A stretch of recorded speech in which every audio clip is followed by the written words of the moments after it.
कर लेते हैं। देखो 3-4 बेसिक पॉइंट्स के ऊपर क्वेश्चंस आ रहे हैं आजकल, और फंडामेंटल ऑलरेडी कवर कर लिया था, जिसमें एक था हमारा कंसेप्ट वर्क डन का, कि वर्क डन बाय गैस।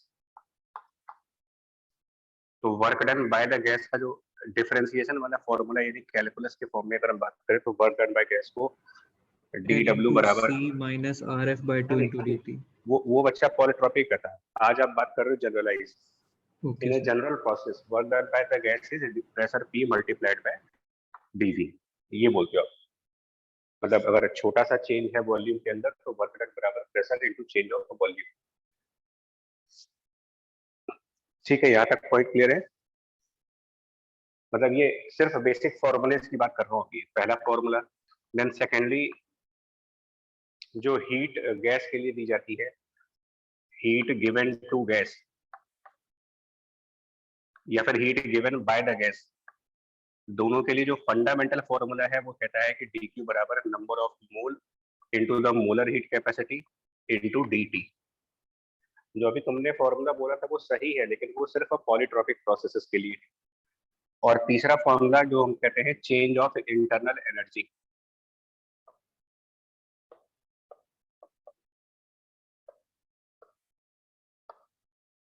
जिसका जनरलाइज फॉर्मूला है du बराबर n r degree of freedom divided by 2 और change of temperature d of t। और एक ये सब तो है डेफिनेशंस। एक्चुअली एक डेफिनेशन और है जो सेकंड लॉ में कवर करते हैं हम लोग, और वो डेफिनेशन होती है चेंज ऑफ एंट्रोपी की। तो चेंज ऑफ एंट्रोपी की डेफिनेशन जो हमारे फिजिक्स में दी गई है, ये मेरे ख्याल से केमिस्ट्री में भी आपको सेम ही डेफिनेशन दी जाती है। तो चेंज ऑफ एंट्रोपी, जिसको हम ds से डिनोट करते हैं, for a very small step, मतलब छोटा सा प्रोसेस करते हैं, तो change of entropy ds defined as dQ divided by temperature capital T। तो आज हम ना इन सबको आपको अलग अलग प्रोसेस में एक्सप्लेन करेंगे। Work done by gas, heat given to the gas, change of internal energy and the change of entropy, इन चारों को डिस्कस करोगे। और इसके जब ये खत्म होगा तो हम लोग अपना सेकेंड लॉ में जो कार्नोट इंजन है और रेफ्रिजरेटर, उनकी बात कर लेंगे। जो वर्क डन बाय गैस है, इसके लिए थोड़ा सा हम एक डिस्कस करना चाह रहे हैं कि जो हमारा सिलेबस है उसमें हम क्वासी स्टैटिक प्रोसेस की बात करते हैं। अब किस चीज को कहा गया है क्वासी स्टैटिक प्रोसेस, और पूछा जाएगा कि क्वासी स्टैटिक प्रोसेस का मतलब क्या है और उसका हमारे लिए न्यूमेरिकल्स में क्या यूज है। तो यार क्वासी स्टैटिक प्रोसेस मतलब होता है कि क्वासी का एक्चुअली मतलब होता है कि फॉल्स, मतलब ऐसा प्रोसेस जो स्टैटिक फॉर्म में लगे, मतलब प्रोसेस हो रहा हो बट इतनी स्लो रेट पे प्रोसेस होता है, इतना धीरे धीरे धीरे वो प्रोसेस हो रहा हो कि हमें वो लगभग रुका हुआ दिखे। तो इसको समझने के लिए ना एक एग्जांपल मेरे पास है। क्वासी स्टैटिक प्रोसेस को समझने के लिए हमारे पास एक एग्जांपल है। वो एग्जांपल ये है, सपोज हमारे पास स्प्रिंग है जिसका कांस्टेंट k, और उसके साथ हमने मान लो कोई एक कंटेनर डाला है, यहाँ पर उससे एक अटैच कंटेनर है, और कंटेनर में कोई मास नहीं है, जीरो मास का कंटेनर है। स्प्रिंग से अटैच जीरो मास की कंटेनर जो ऊपर से खुला हुआ है, ऊपर से खुला हुआ है एंड नीचे से क्लोज है। और मैं इस एक्सपेरिमेंट को 2 बार करूंगा। एक बार मतलब दोनों में सिमिलर अरेंजमेंट्स हैं हमारे पास। स्प्रिंग उससे कनेक्टेड हमारा कंटेनर जिसमें कोई मास नहीं है। अब मुझे इस कंटेनर में मान लीजिए 4 किलोग्राम का मास इसमें अटैच करना है। तो हमारे पास मान लीजिए 4 किलोग्राम के पार्टिकल्स हैं। अब हम अपनी कॉमन लाइफ में ऐसे मान सकते हैं कि मान लो हमारे घर में शुगर, चीनी खरीद के लाए, 4 किलोग्राम चीनी खरीद के लाए, और चीनी का एक एक दाना, जो चीनी आप लाए उसका एक एक दाना उठा करके इसके अंदर रखते जाइए। और एक बार क्या करना है, पूरा पूरा 4 किलो चीनी उठा करके एक बार में ही इसमें डाल दो आप। मतलब 2 प्रोसेस करिए। एक प्रोसेस में क्या कर रहे हैं, 4 किलो चीनी उठाई और एक ही बार में इन ए सिंगल शॉट आपने 4 किलो उठा करके इस बॉक्स में डाल दिया। और यहाँ पर क्या कर रहे हैं, 4 किलोग्राम चीनी है लेकिन इसको हम 1 particle then second particle, 1 particle each time, एक एक करके लाओ आप। किस केस में स्प्रिंग का जो एलोंगेशन होगा वो इंस्टेंटेनियस हो जाएगा और किस केस में स्प्रिंग जो होगी वो बहुत धीमे धीमे एलोंगेट करेगी। तो जिसमें 4 किलोग्राम आप उठा करके एक ही बार में रख दे रहे हो, मतलब 4 किलो की बोरी उठाई और वो बोरी उठा करके एक बार में इस पर रख दी, तो स्प्रिंग अचानक से एलोंगेट कर जाएगी। यानी कि यहाँ पर जो प्रोसेस होने वाला है, प्रोसेस क्या है, एलोंगेशन। तो यहाँ पर जो एलोंगेशन होगा वो एक इंस्टेंटेनियस प्रोसेस हो जाएगा, मतलब काफी फास्ट यानी कि क्विक प्रोसेस होगा। और अगर कोई पूछे कि कितना एलोंगेट करेंगे, फाइनली कितना एलोंगेट हो जाएगा ये, मतलब वो लेंथ स्प्रिंग की कितनी एलोंगेट करेगी, अगर एक्स अमाउंट मान ले उसको, तो ये भी कैलकुलेट कर सकते हो यार, ये एक्स अमाउंट कितना होगा ये निकाल सकते हैं। एग्जांपल समझ आ रहा है आपको यहाँ पे? Yes sir. है ना, ठीक है। अब मैं 4 हटा दे रहा हूँ, 4 मैंने समझाने के लिए लिया था, अब मैं इसकी जगह पर जनरलाइज में मास m कर दे रहा हूँ। तो अगर m किलोग्राम शुगर रखा है या कोई भी ऑब्जेक्ट रखा और एक ही बार में रख दिया तो स्प्रिंग अचानक से खिंच जाएगी और अल्टीमेटली स्प्रिंग की फोर्स kx और डाउनवर्ड डायरेक्शन का वेट mg, फाइनली ये बराबर हो जाएंगे। तो एलोंगेशन की वैल्यू मिल जाएगी आपको mg divided by k। But ये एक सडन फिनोमिना होगा, अचानक से प्रोसेस हो जाएगी। अब इस प्रोसेस में अगर कोई ये पूछे कि ऐसा करने में ग्रेविटी ने क्या काम किया और स्प्रिंग ने क्या काम किया, वर्क अगर पूछे जाए इसको, मान लीजिए, तो पहले वाले केस में, फर्स्ट केस में अगर मुझसे पूछ रहा है कि how much work is done by the gravity force and how much is the work done bye spring force, तो आंसर क्या निकालेंगे, ग्रेविटी की फोर्स निकालने के लिए mg multiplied by the displacement और mg into displacement which is x and that is mg by k। तो mg multiplied by x करेंगे, बाद में आप x की वैल्यू पुट कर सकते हो, तो mg इंटू कितना आ जाएगा, यह mg इक्वल टू kx है, तो इसको हम kx स्क्वायर भी कर सकते हैं, this is k into x square. Work by spring कितना होगा, तो वर्क बाय स्प्रिंग जो होगा, अब स्प्रिंग जो है वो कंजर्वेटिव फोर्स में आता है, तो कंजर्वेटिव फोर्सेस के जो वर्क डन होते हैं, किसी भी कंजर्वेटिव फोर्स का वर्क, वो आप कहते हो माइनस टाइम्स जो उसका चेंज ऑफ पोटेंशियल एनर्जी होगा। तो अगर स्प्रिंग एक्स अमाउंट से एलोंगेट करेगी तो इसके अंदर एक पोटेंशियल एनर्जी आएगी हाफ के एक्स स्क्वायर की, potential energy of spring, but work of spring इसका नेगेटिव आएगा। और वो वैसे भी क्लियर है, नेगेटिव आंसर इसलिए भी क्लियर है कि स्प्रिंग की फोर्स ऊपर की तरफ डायरेक्शन होगी और बॉडी का मोशन नीचे की तरफ हो रहा है, तो इसलिए वर्क का साइन नेगेटिव आएगा।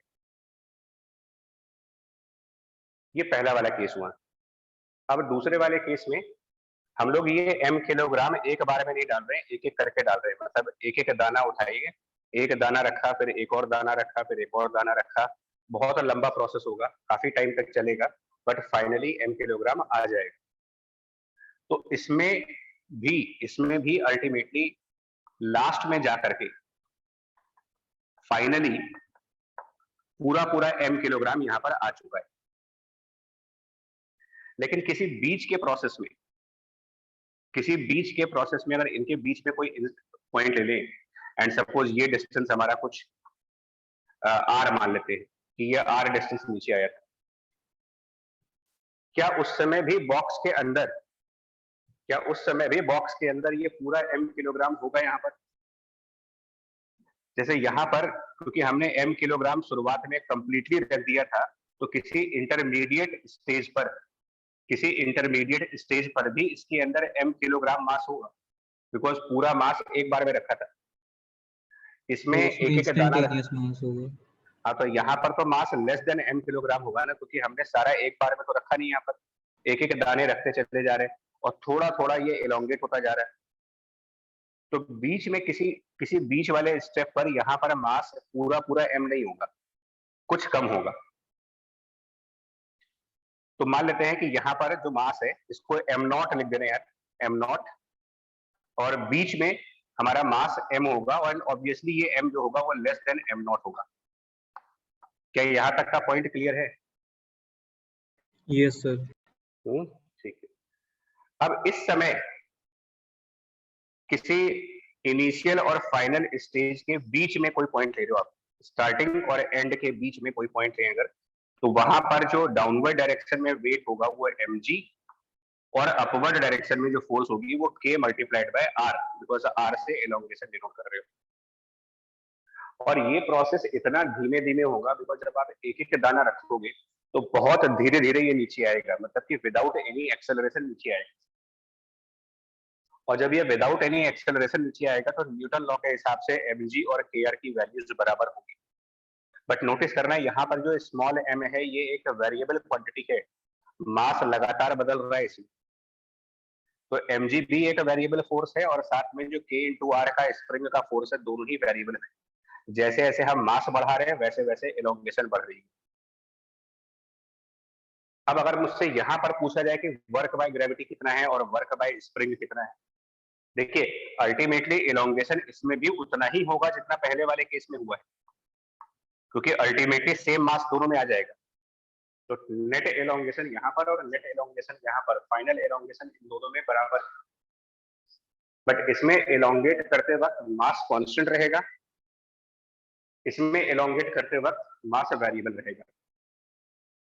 तो ऐसे में यहाँ पर अगर वर्क बाय ग्रेविटी निकालना हो इन द सेकंड केस, तो work by gravity is now equal to, अब हम डायरेक्टली फोर्स इनटू डिस्प्लेसमेंट नहीं लगा सकते क्योंकि ये एक वेरिएबल फोर्स, ग्रेविटी की फोर्स बदल रही है, लगातार चेंज हो रही है, तो वेरिएबल फोर्स का वर्क आएगा और ये होगा integration of this mg into displacement dr, mg into dr। और यहां पर ये भी कह सकते हो, इस पॉइंट पर ये भी कहा जा सकता है कि m इंटू जी बराबर k इंटू आर, यानी कि जो m है that is kr divided by g, that is why m is a variable quantity। तो हम m को kr by g रखेंगे, यहाँ पर मास m की जो वैल्यू है k into small r divided by g को यहाँ पर लेके जाएंगे, k small r upon g। और जब ऐसा करेंगे मतलब m को k इंटू आर बाई जी यहाँ रिप्लेस करेंगे तो g और g कैंसिल हो जाएंगे और r की लिमिट 0 से लेकर के और x तक जाएगी। तो वर्क बाय ग्रेविटी इस केस में जब हम कैलकुलेट करेंगे तो ये जो आंसर बनेगा kx स्क्वायर बाय 2, हाफ के एक्स स्क्वायर बनेगा, राइट। और वर्क बाय स्प्रिंग तो वो तो अभी भी माइनस हाफ के एक्स स्क्वायर आएगा बिकॉज वो कंजर्वेटिव फोर्स की प्रॉपर्टीज में चल रहा है। सो अल्टीमेटली हुआ क्या है इस केस में, दोनों जगह डिफरेंस क्या हुआ, जहां पर प्रोसेस इंस्टेंटेनियसली हो रहा है, मतलब बहुत तेजी से हुआ है, बहुत तेजी से इलोंगेशन हुआ, वहां पर क्या हो रहा है कि हमारा टोटल वर्क डन जीरो नहीं आ रहा है, मतलब एक वर्क हमारा माइनस में है, एक वर्क हमारा पॉजिटिव में है, लेकिन ये कैंसिल आउट नहीं कर पाएंगे अपने आप को, ग्रेविटी ने ज्यादा काम किया है। और अगर इसको फिजिक्स के पॉइंट ऑफ व्यू से पूछा जाए कि ग्रेविटी ने ज्यादा वर्क किया तो वो एक्सेस वर्क कहाँ चला गया भाई, तो हम लोगों ने ये माना है कि अल्टीमेटली एलोंगेशन आने के बाद ये बॉडी स्टॉप हो रही है, मतलब एलोंगेट होने के बाद ये बॉडी फाइनली स्टे कर जाएगी, रेस्ट पे आ जाएगी। आइडियल कंडीशंस में ऐसा होता नहीं है, क्योंकि आइडियल कंडीशंस में स्प्रिंग के साथ जब कोई मास अटैच करते हैं तो वो आइडियल कंडीशंस में लाइफ टाइम एलोंगेट करेगा, सॉरी लाइफ टाइम ऑसिलेट करता रहेगा। इसमें क्या होगा कि इनिशियल ऑसिलेशंस होने के बाद एक टाइम बाद ये बॉडी स्टॉप हो जाएगी, इसका मतलब ऑसिलेशन में कुछ डैम्पिंग रही होगी, मीडियम में कोई रेजिस्टेंस रहा होगा और हमारा एक्स्ट्रा वर्क रेजिस्टेंस के लिए रेजिस्टेंस को ओवरकम करने में चला गया होगा, मतलब ग्रेविटी का वर्क जो कि ज्यादा आ रहा है, स्प्रिंग का वर्क कम आ रहा है, टोटल वर्क डन पॉजिटिव आ रहा है, which means extra work by gravity against damping against resistance, ये कहा जा सकता है। बट यहाँ पर दोनों का टोटल वर्क जीरो आ रहा है, work of gravity and work of spring का अगर समेशन करेंगे तो ये टोटल वैल्यू जीरो आ रही है। सेकंड वाला प्रोसेस मेरा क्वासी स्टैटिक है। स्प्रिंग एलोंगेट हुई है बहुत धीरे धीरे, इतनी धीमे धीमे एलोंगेट हुई है कि किसी इंटरमीडिएट स्टेज पर, डिफरेंस समझ लीजिए इसमें, दोनों में स्प्रिंग एलोंगेट हुआ है, लेकिन पहले वाले में जो बैलेंसिंग ऑफ फोर्स है वो सिर्फ आप लास्ट पॉइंट पे करोगे, लास्ट मोमेंट पे जाकर के ग्रेविटी और स्प्रिंग के फोर्स आपस में बराबर होंगे। किसी इंटरमीडिएट स्टेज पर, at any intermediate stage, force of gravity is more than the force of spring, and इसीलिए उसका वर्क ज्यादा आ रहा है। ग्रेविटी का वर्क ज्यादा आने का रीजन यही है कि इंटरमीडिएट पॉइंट पर ग्रेविटी ने ज्यादा फोर्स लगा रखी है, स्प्रिंग ने कम लगा रखी है, फोर्स बैलेंस नहीं है। यहां पर क्या हो रहा है, फाइनल मोमेंट पर भी हम ग्रेविटी की फोर्स को स्प्रिंग के फोर्स से बैलेंस करेंगे, और किसी इंटरमीडिएट पॉइंट पर भी ग्रेविटी की फोर्स को और स्प्रिंग की फोर्स को बैलेंस करेंगे, क्योंकि जैसे जैसे ग्रेविटी की फोर्स बदल रही थी तो वैसे वैसे स्प्रिंग की फोर्स भी बदल रही थी, दोनों एक दूसरे को बैलेंस करते जा रहे थे, और ये बैलेंसिंग हर एक मोमेंट पर हो रही थी, जिसका कंसिक्वेंस क्या हुआ कि दोनों ने बराबर वर्क किया, लेकिन एक ने पॉजिटिव वर्क किया और एक ने नेगेटिव वर्क किया।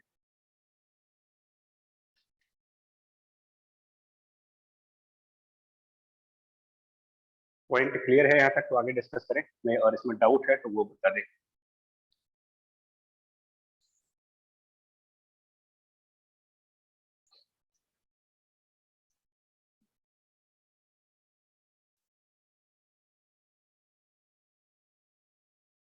बोले, कुछ पूछना है अगर तो जल्दी से डिस्कस करें।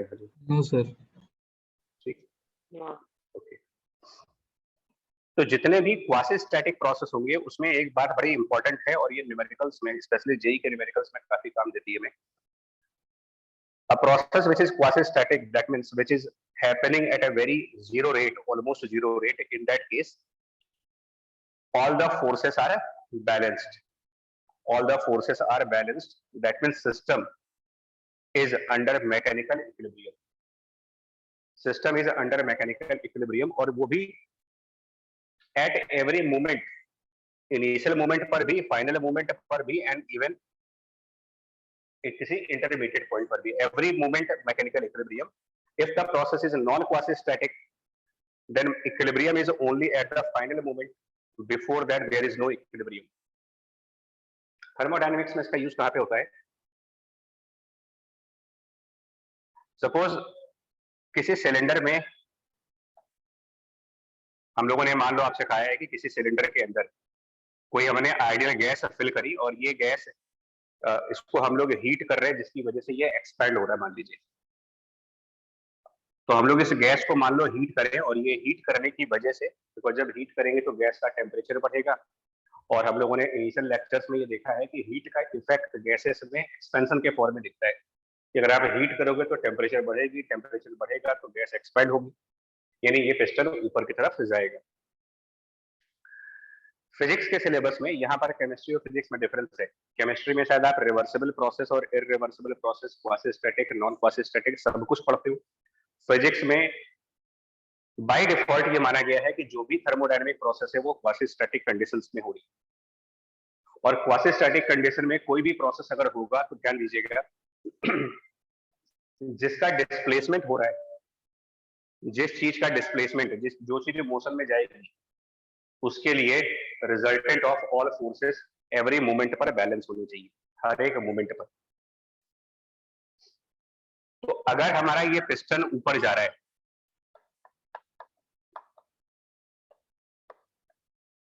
पिस्टन मूव्स अप मान लेते हैं, अब इस पिस्टन पे कौन कौन से फोर्सेस एक्ट कर रहे होंगे अगर हम ध्यान से देखें इसमें, तो सपोज दैट ऊपर एटमॉस्फेयर है जिसकी वजह से प्रेशर पी नॉट एक्सर्ट हो रहा है, अंदर गैस है उसका प्रेशर पी है, और हम ये भी मान के चल रहे हैं कि पिस्टन के अंदर कुछ मास है और ग्रेविटी भी है। तो अगर हमसे कहा जाए कि जो पॉइंट डिस्प्लेसमेंट करने वाला है, यानी जिस पॉइंट का मोशन होने वाला है, आप इसका फ्री बॉडी डायग्राम ड्रॉ करके देखिए क्या क्या फोर्सेस लग रही होंगी इस पर।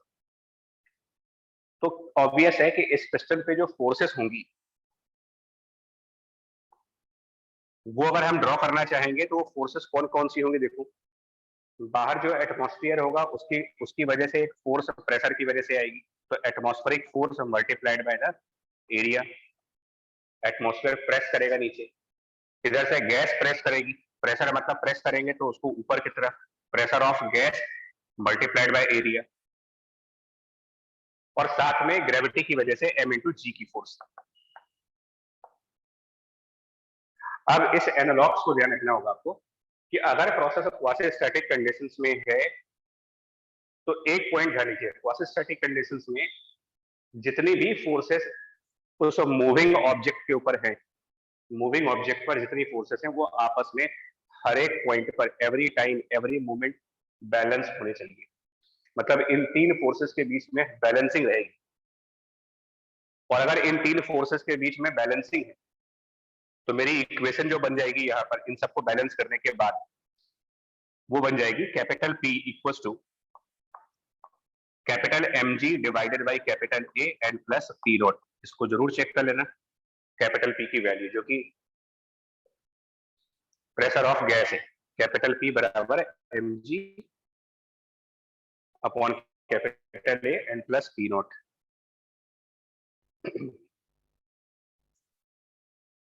बोले यस सर। ग्रेट। अब सुनिएगा इसका,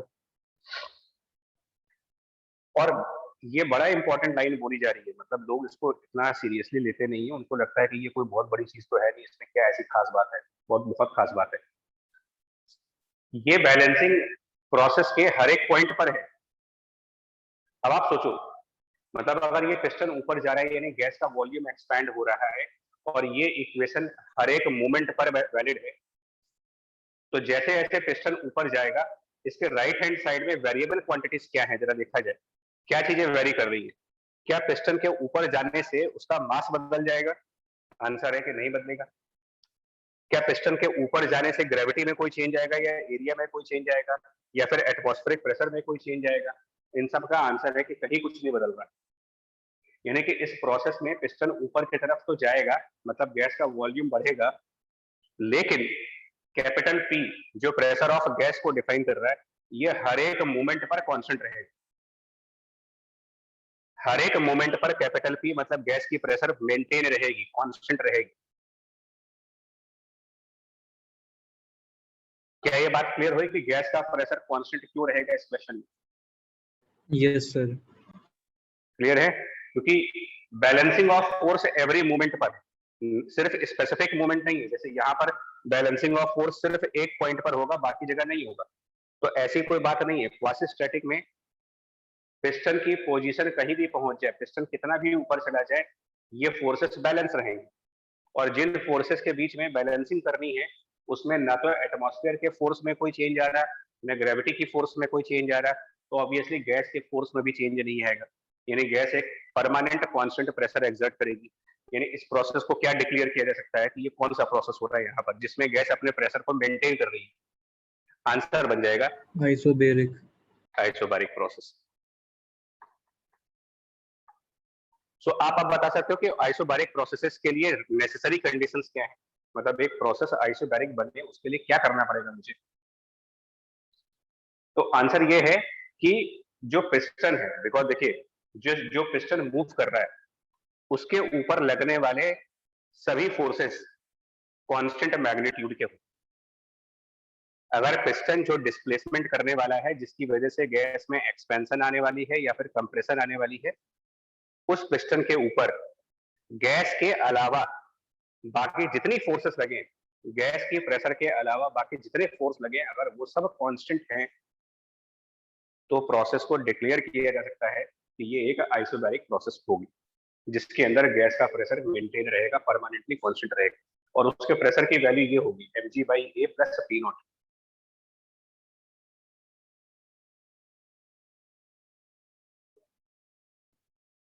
ऐसी कंडीशंस में इसको अच्छा बच्चा हटा रहे हैं, अभी ये तो ध्यान रखिएगा, क्वासी स्टैटिक की ये कंडीशंस बड़ी इंपॉर्टेंट है और ये एग्जांपल्स समझने के लिए।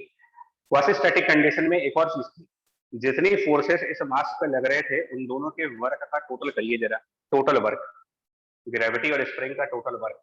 तो टोटल वर्क इधर पॉजिटिव और नेगेटिव सेम वैल्यूज जीरो आएगा। सेम चीज यहां पर भी होगी। Work by this atmospheric force, work by the gravity force and work done by this force by the gas.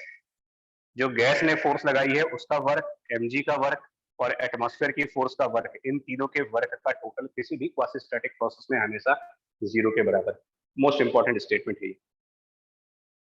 Some of work by all the forces acting on the piston, sum of work by all the forces which acts on that piston is always 0 under quasi-static forces। और physics में quasi-static ही आना है, इसलिए बार बार इसको repeat नहीं करना पड़ेगा।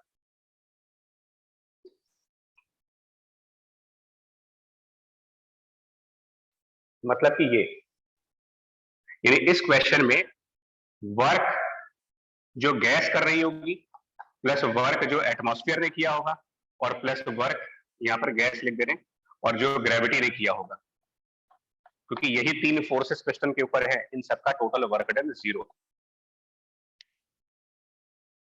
So therefore अगर पूछा जाए कि गैस ने क्या वर्क किया इस क्वेश्चन में, work done by the gas क्या रहा, तो work done by gas is minus times work of atmosphere and work of gravity.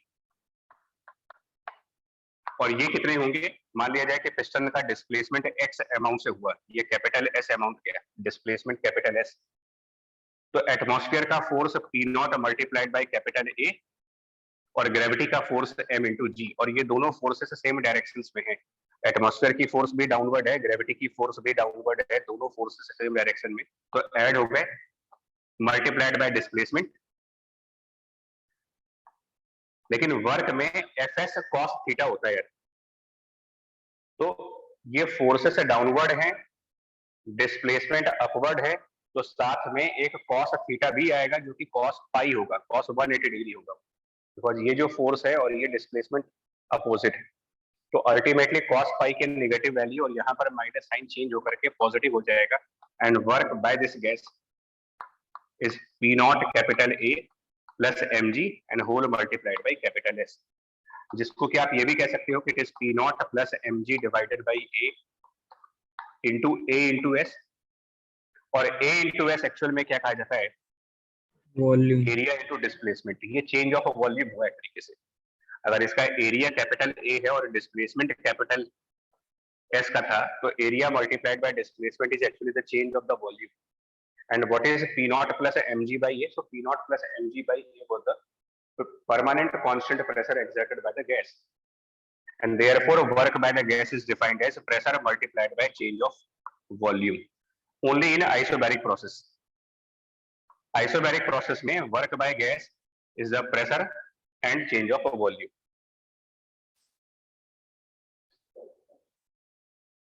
But जो बच्चा कंसेप्चुअली इस बात को समझ जाएगा ना कि total work, simple mechanics follow कर ली जाए अगर, मैकेनिक्स, जो पिस्टन की डिस्प्लेसमेंट हो रही है, जो पिस्टन मूव कर रहा है, उस पिस्टन का बनाइए फ्री बॉडी डायग्राम, जितनी फोर्सेस उस फ्री बॉडी डायग्राम के अंदर हैं उन सब के वर्क का टोटल वैल्यू 0 कर दीजिए। तो अगर थर्मोडायनेमिक्स नहीं भी आती होगी तो भी हम ये पता लगा सकते हैं कि वर्क बाय गैस क्या रहा।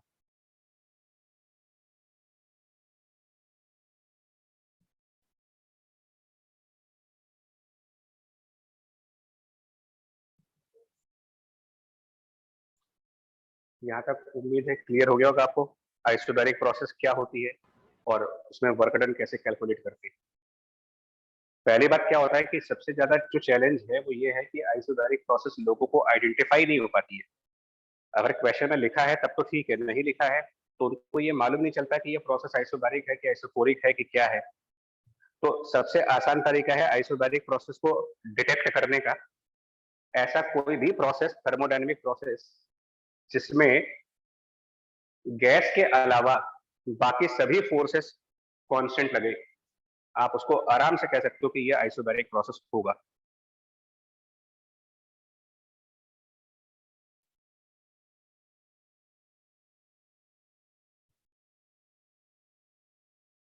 और इसके बाद वर्क डन के बाद इसमें और भी चीजें पूछते हैं कि जो ये वॉल्यूम चेंज होगा ये कंसिक्वेंस ऑफ हीट होता है। पहले आप हीट करेंगे, जब हीट करेंगे तो इसका वॉल्यूम चेंज होगा, तो अगर हम हीट सप्लाई करेंगे तो वॉल्यूम बढ़ेगी, अगर इसमें से हीट विड्रॉ करेंगे, हीट बाहर निकाल लेंगे, तो कंप्रेशन हो जाएगी इसके अंदर। तो अमाउंट ऑफ हीट कितना होगा ये भी कैलकुलेट करने को आता है यार, कितनी हीट हमने प्रोवाइड की होगी इसके अंदर। तो हीट प्रोवाइड कैलकुलेट करने के लिए सिंपल सा तरीका है, बिकॉज एक सेकंड हमारा फंडामेंटल फॉर्मूला है मोलर हीट कैपेसिटी के थ्रू।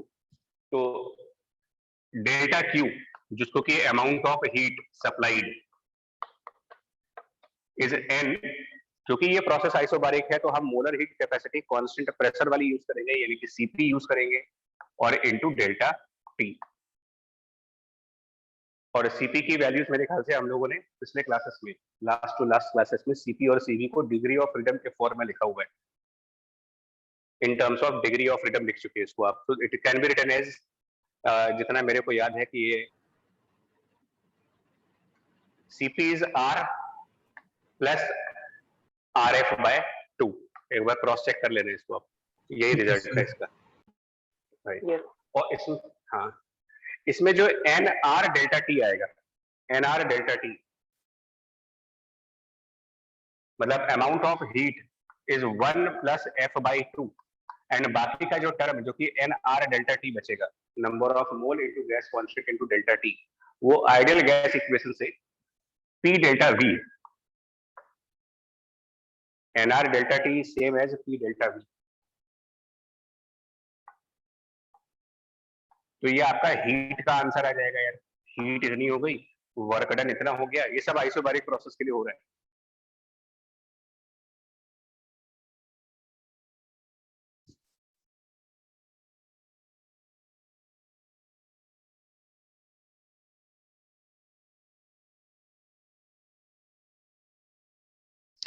और चेंज ऑफ इंटरनल एनर्जी अगर पूछते हैं कि इस प्रोसेस में, देखिए दो तरीके से हीट पूछी जाती है। कभी कभी वो चेंज ऑफ टेम्परेचर प्रोवाइड करेंगे, तो जब चेंज ऑफ टेम्परेचर दिया हो तो आप N C P delta T लगा लीजिए। और कभी कभी वो चेंज ऑफ वॉल्यूम प्रोवाइड करते हैं, तो फिर इससे निकाल लेंगे। दोनों सेम ही चीजें हैं, इसमें टेम्परेचर का चेंज इन्वॉल्व है, इसमें वॉल्यूम का चेंज इन्वॉल्व है, डिपेंड करता है कि क्वेश्चन में क्या चीज दी जाती है। वर्क निकालने के लिए सिंपली पी डेल्टा वी, या फिर इसको भी आप चाहो तो चेंज ऑफ टेम्परेचर के फॉर्म में लिख सकते हो, पी डेल्टा वी को एन आर डेल्टा टी। और चेंज ऑफ इंटरनल एनर्जी जहां तक बात करेंगे, तो change of internal energy step by step चल रहा हूं यार। चार चीजें पूछी जाती है, एक work done in a process, heat supplied in a process, change of internal energy in a process. तो चेंज ऑफ इंटरनल एनर्जी दुनिया के किसी भी थर्मोडायनेमिक प्रोसेस में, किसी भी थर्मोडायनेमिक प्रोसेस में उसका सिंगल फॉर्मूला है एन आर एफ बाई 2 और डेल्टा टी। इसमें प्रोसेस से कोई मतलब नहीं मुझे, प्रोसेस कोई भी होगा, डेल्टा यू का formula N R F by 2 delta T. या फिर इसको लिख सकते हैं F upon 2 multiplied by N R delta T will be again written as P delta V. तो ये तीसरा फॉर्मूला हो गया आपका चेंज ऑफ इंटरनल एनर्जी। और मैं हर एक रिजल्ट को डबल डबल लिख रहा हूं, एक चेंज ऑफ वॉल्यूम के फॉर्म में, एक चेंज ऑफ टेम्परेचर के फॉर्म में, बिकॉज न्यूमेरिकल की ऐसे ही आती है। Amount of heat in terms of pressure and volume in terms of temperature, change of internal energy in terms of temperature in terms of pressure and volume, ये सारी चीजें आती है।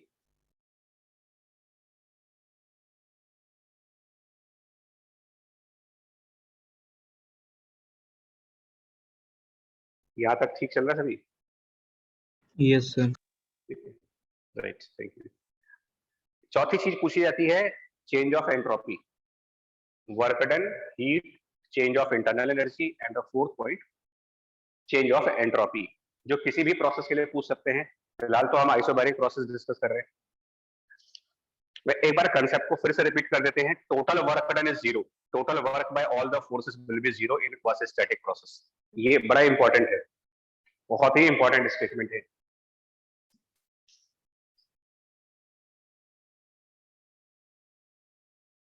नाउ यार चेंज ऑफ एंट्रोपी के बारे में थोड़ा सा डिटेल्ड डिस्कशन कर लेते हैं।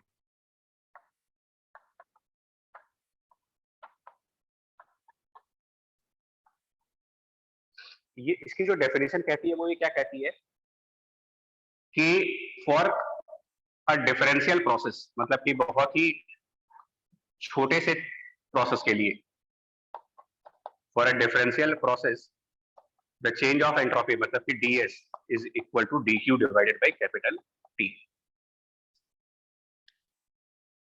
जिसमें कैपिटल T ना इंस्टेंटेनियस टेम्परेचर हुआ। Capital T is the instantaneous temperature, मतलब जब वो प्रोसेस हो रहा था तो जिस स्मॉल सेगमेंट के लिए प्रोसेस लिया गया था वहां पर कितना टेम्परेचर था, बिकॉज आइसोथर्मल के अलावा बाकी सभी प्रोसेसेस में टेम्परेचर एक वेरिएबल क्वांटिटी होती है एक्सेप्ट आइसोथर्मल।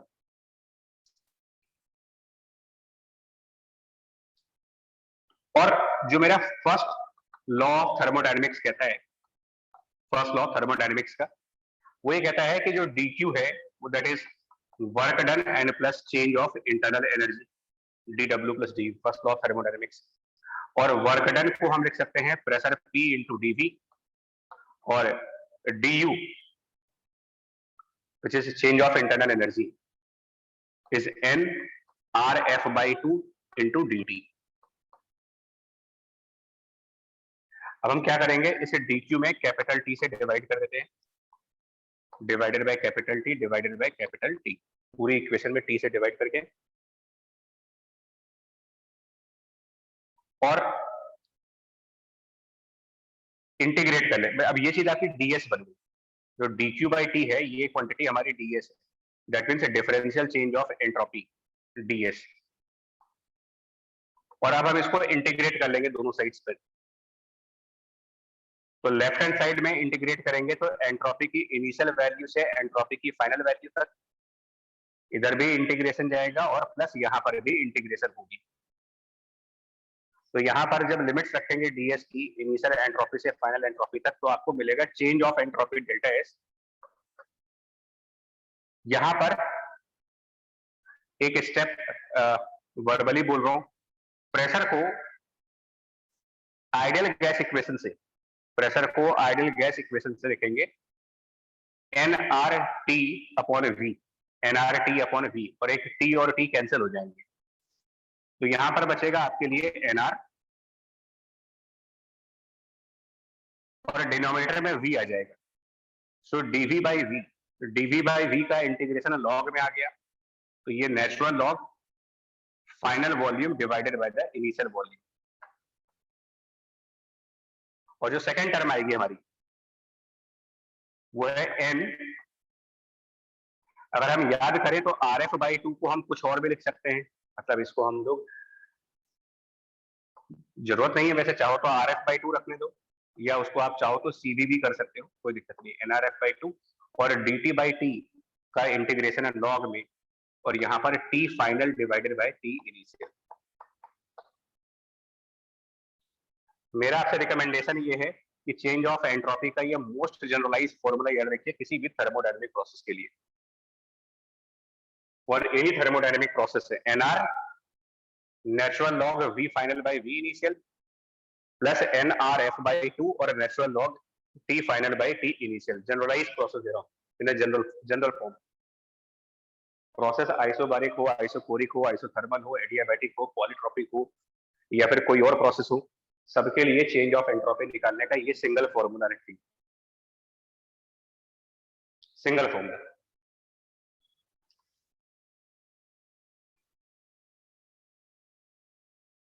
तो अगर मुझे आइसोबारिक प्रोसेस के चाहिए, मतलब change of entropy in isobaric process, तो भी यही फॉर्मूला है, सेम ही फॉर्मूला, कुछ नया करना ही नहीं है। NR natural log V final by V initial plus NRF बाय 2 natural log T final by T initial, but एक चेंज हो जाएगा इसमें,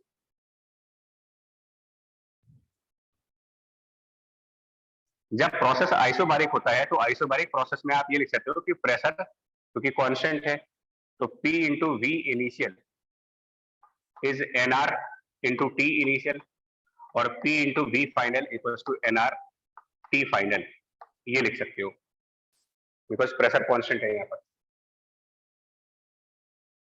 तो इससे एक रिजल्ट ये बन जाता है डिवाइड करके कि V final upon V initial is T final upon T initial. V final by V initial बराबर T final by T initial, मतलब कि ये रेशियोज बराबर है। V final by V initial is same as T final upon T initial only in isobaric process। और ऐसे में अगर ये दोनों वैल्यू सेम है, मतलब कि log V final by V initial is same as the log T final by T initial, तो ये दोनों वैल्यूज अगर सेम है तो कॉमन ले लेते हैं इनको, और आंसर बन जाएगा N R, NR भी कॉमन हो जाएगा और बचेगा आपके पास 1 प्लस F/2 और natural log T final by T initial, या फिर V final by V initial, दोनों सेम ही चीजें होंगी। N R 1 plus F/2 natural log T final by T initial, या फिर natural log V final by V initial.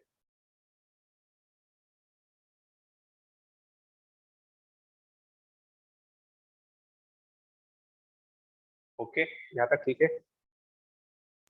Yes sir. ठीक, right, thank you. तो ये यहाँ पर याद रखने वाली चीज है, इसको नहीं, ये तो आप चाहो तो याद करो, चाहो ना करो, बट ये ध्यान, और ये भी कोई ऐसा बहुत हैवियर फॉर्मूला नहीं है, अगर बाई चांस भूल भी जाते हैं ना तो आप ध्यान रखना फर्स्ट लॉ ऑफ थर्मोडायनेमिक्स का यूज करके और डिराइव हो जाता है ये।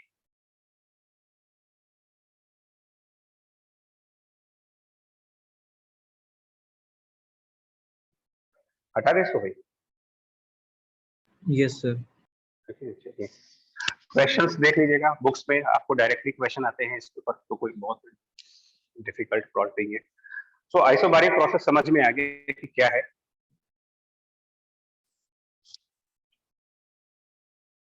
अब एक और चीज बताएं आपको, देखो प्रोसेस अगर आइसोकोरिक हो रहा है कहीं पर, अब आइसोकोरिक प्रोसेस किस तरीके से किया जा सकता है, आइसोकोरिक प्रोसेस करने का तरीका क्या होता है, जैसे आइसोबारिक करने का तरीका होता है वैसे आइसोकोरिक प्रोसेस करने का तरीका क्या है। तो उसका तरीका सीधा सा है कि जिस पिस्टन से आपने गैस को कवर किया हुआ है, मतलब जिस पिस्टन से हमने अपनी गैस को कवर किया है, ढक्कन लगाया है जो, वो पिस्टन ही आप क्लैंप कर दो, फिक्स कर दो, तो वॉल्यूम बढ़ेगी ही नहीं कभी। अब फिक्स्ड पिस्टन, तो क्वेश्चंस में कई बार देखते हुए लिखा होता है कि piston, a movable piston, a fixed piston, तो फिक्स्ड पिस्टन लिखा है और उसके बाद अगर इसको हीट कर रहे हैं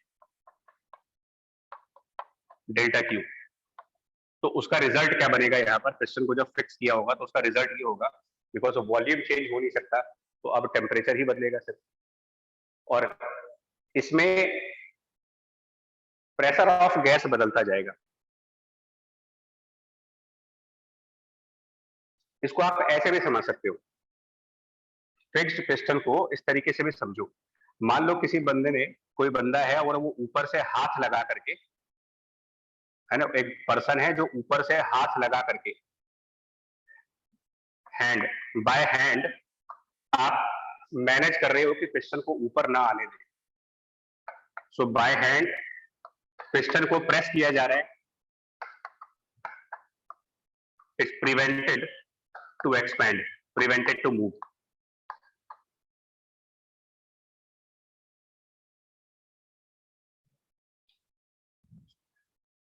अब एक बात बताना आप, एक स्टेटमेंट जो हमेशा काम करने वाला है, resultant force on the piston balance होने चाहिए हमेशा, किसी भी मूवमेंट पर रिजल्टेंट फोर्स बैलेंस रहेगा। इस पिस्टन पर एक फोर्स एटमॉस्फेयर की वजह से आएगी, पी एटमॉस्फेयर इनटू एरिया, एक फोर्स अगर ग्रेविटी है तो उसकी वजह से आएगा, एक फोर्स जो ये हैंड की वजह से लग रहा होगा, जिस हाथ से पिस्टन को दबा रखा है, और फाइनली एक फोर्स गैस एग्जर्ट कर रही होगी।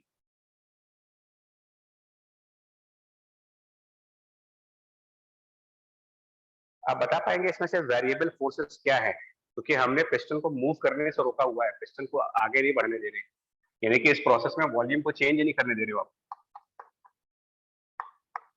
तो नेचुरल से बात है कि जो हीट हम करेंगे, अगर वॉल्यूम नहीं बदलेगा, टेम्परेचर तो बदल ही रहा है साथ में, तो पीवी इक्वल्स टू एनआरटी के इक्वेशन में अगर आप टेम्परेचर बदल सकते हो, वॉल्यूम नहीं बदल पा रहे हैं, तो correspondingly pressure by gas change हो जाएगा। तो क्या जो फोर्स बाय हैंड है ये एक कांस्टेंट फोर्स होगा या एक वेरिएबल फोर्स होगा? आप सोच के देखिए, क्योंकि एक इक्वेशन हमेशा के लिए रहेगी, force by hand plus mg plus atmosphere बराबर pressure of gas multiplied by capital A. ये कांस्टेंट है, ये कांस्टेंट है, ये चीज वेरिएबल है, एंड करस्पॉन्डिंगली ये भी वेरिएबल है। कुल मिला के आप ये कह सकते हो कि हमने बाहर से एक ऐसी वेरिएबल फोर्स लगा रखी है, आउटसाइड से एक ऐसा वेरिएबल फोर्स लगा रखा है कि उसके वेरिएशन की वजह से गैस की प्रेशर वेरी कर रही है, और प्रेशर के वेरी करने की वजह से वॉल्यूम कांस्टेंट रखा जा रहा है। आइसोबारिक के लिए मैंने ये कहा था कि जितनी भी फोर्सेस पिस्टन पे लगे हैं वो सब कांस्टेंट मैग्नीट्यूड की हों। आइसोकोरिक के लिए आपसे कहा जा रहा है जितनी भी फोर्सेस पिस्टन पे लग रही होंगी उनमें से गैस की फोर्स और कोई एक एक्सटर्नल फोर्स वेरिएबल होंगे जो एक दूसरे को हर समय बैलेंस करते चलेंगे। और फाइनली वर्क बाय गैस, तो एक्चुअली जब कोई डिस्प्लेसमेंट नहीं हो रहा तो किसी ने कोई वर्क नहीं किया, न तो हैंड वाली फोर्स ने वर्क किया, न mg ने कोई वर्क किया, न एटमॉस्फेयर ने कोई वर्क किया, और न ही गैस ने कोई वर्क किया। तो वो स्टेटमेंट मेरा अभी भी ट्रू आ रहा है, total work by all forces zero. इसमें इंडिविजुअली सभी फोर्सेस का वर्क डन जीरो है।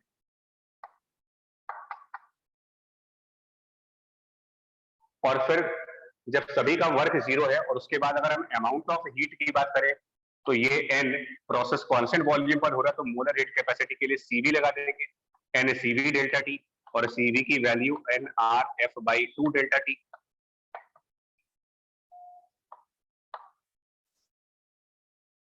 और अगर मुझे इसमें चेंज ऑफ इंटरनल एनर्जी चाहिए तो दुनिया की हर एक प्रोसेस के लिए उसका एक ही फॉर्मूला होता है, nRF/2 डेल्टा T। सेम ही फॉर्मूला है, उसका कोई अलग फॉर्मूला नहीं है सर। ये एक यूनिवर्सल फॉर्मूला है फॉर ऑल प्रोसेसेस। और change of entropy, no isochoric process का चेंज ऑफ एंट्रोपी, तो जस्ट थोड़ी देर पहले इसका जो जनरलाइज फॉर्मूला था, जनरलाइज फॉर्मूला वो था nr natural log v final by v initial plus nRF/2 natural log t final by t initial.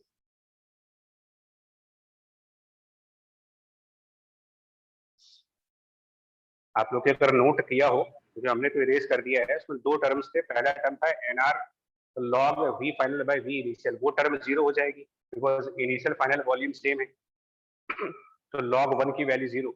दूसरा वाला टर्म बचेगा nRF/2 natural log t final by t initial.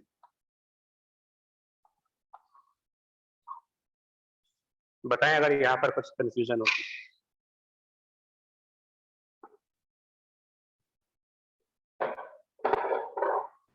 No sir.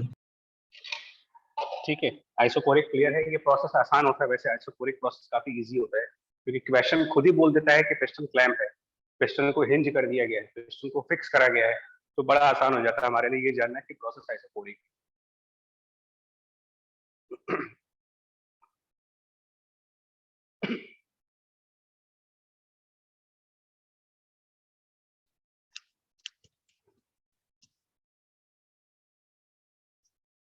Now third process जो आप famous process पढ़ते हो वो है isothermal. तो आइसोथर्मल प्रोसेस अचीव कैसे की जाती है वो, और इसके बाद इसमें रिजल्ट क्या होता है। तो इसके अंदर क्या किया जाता है, और यही समझना जरूरी है, मतलब लोगों को ये पता नहीं होता जिस वजह से क्वेश्चन में वो पकड़ नहीं पाते हैं कि प्रोसेस कौन सा है।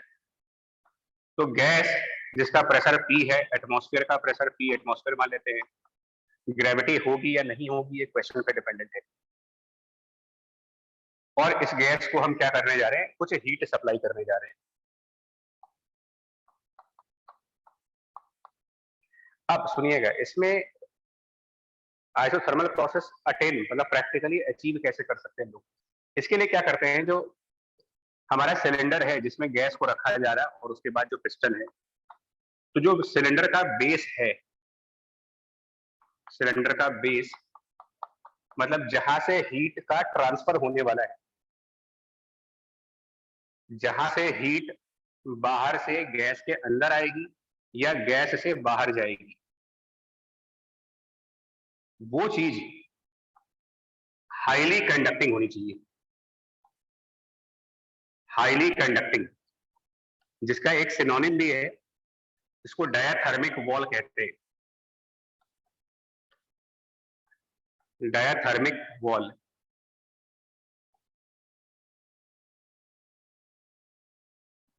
तो अगर आप हीट का ट्रांसफर किसी हाईली कंडक्टिंग सरफेस के अक्रॉस कर रहे हो, हाईली कंडक्टिंग सरफेस के थ्रू हीट को बाहर से अंदर या अंदर से बाहर भेज रहे हो, तो इनका रूल ये होता है कि because of the high conductance, इतनी ज्यादा कंडक्टिविटी है इनकी कि ये इनसाइड और आउटसाइड टेम्परेचर डिफरेंस को जीरो रखेंगे हमेशा ही, ऑलवेज जीरो। जो टेम्परेचर बाहर है, मतलब अगर सराउंडिंग टेम्परेचर टी सराउंडिंग कह दें,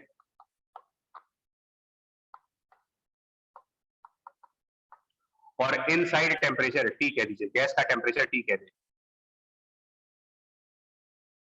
तो और मैं एक एजम्पशन मान के चल रहा हूं कि ड्यूरिंग प्रोसेस हमारे सराउंडिंग का टेम्परेचर नहीं बदलेगा, ये मान के चल रहे हैं, जो जरूरी नहीं है।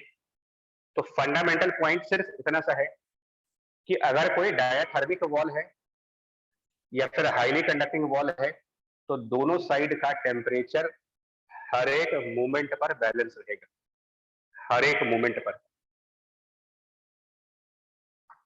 Eight every moment. ये प्रॉपर्टी ऑफ डायाथर्मिक वॉल बता रहा हूं आपको, property of the diathermic wall. At every moment temperature of surrounding is same as the temperature of gas every moment, दोनों साइड, सॉरी गैस और ये,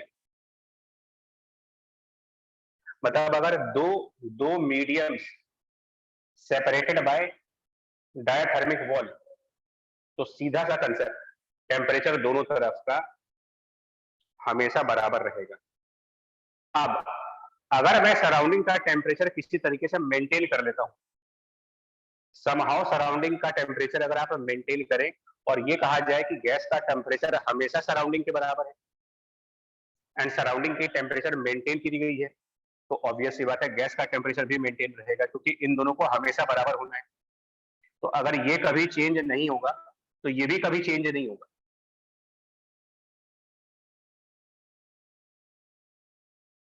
और ऐसी सराउंडिंग्स को बेसिकली फिजिक्स की लैंग्वेज में एक नया नाम देते हो, आप सुना जरूर होगा इनके बारे में,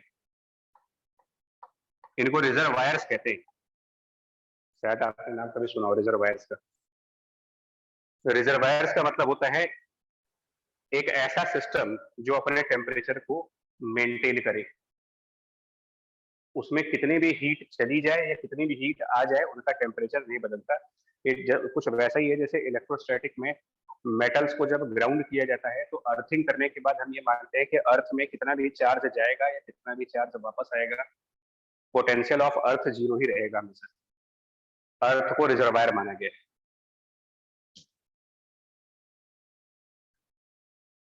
मतलब रिजर्वायर का मतलब कुछ जाने और आने से फर्क नहीं पड़ता।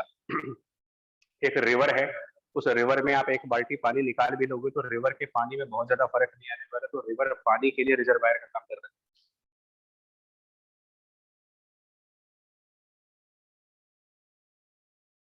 सो अगर क्वेश्चन ये कहता है we are transferring heat to the gas from a surrounding of constant temperature across a diathermic wall, across a diathermic wall, मतलब कि प्रोसेस आइसोथर्मल है।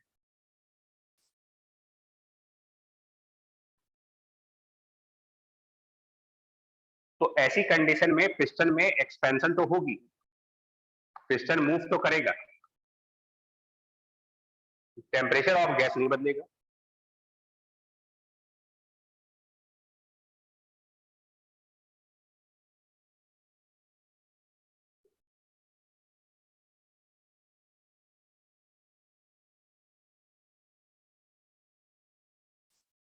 भाई यहाँ तक आपको समझ आ रहा है? कुछ क्लियर हुआ तो बताएं, फिर आगे बढ़े।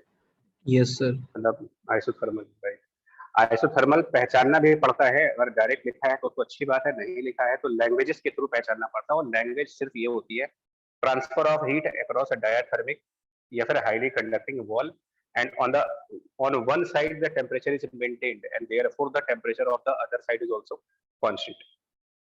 आइसोथर्मल। नाउ ऐसी कंडीशंस में अगर प्रोसेस आइसोथर्मल हो गया है तो वर्क डन, पहली बात इनमें चेंज ऑफ इंटरनल एनर्जी नहीं आएगा बिकॉज टेम्परेचर बदला ही नहीं, और इंटरनल एनर्जी का चेंज टेम्परेचर के चेंज पर डिपेंडेंट है, सो इसमें कोई फर्क नहीं पड़ता। और फर्स्ट लॉ ऑफ थर्मोडायनेमिक्स के हिसाब से हीट और वर्क डन बराबर आएंगे, और हीट और वर्क डन दोनों बराबर आएंगे, लेकिन वर्क कैलकुलेट कैसे करेंगे?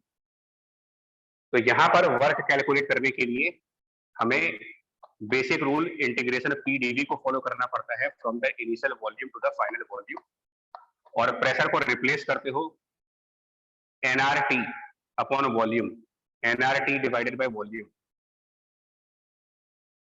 एनआरटी डिवाइडेड बाय वॉल्यूम, उसमें टेम्परेचर कांस्टेंट रहेगा तो एनआरटी बाहर हो जाता है और ये बन जाता है natural log V final divided by V initial work done. और यही अमाउंट ऑफ हीट भी है, change of internal energy, heat equals to work, work is this one, that means same value heat की हो गई।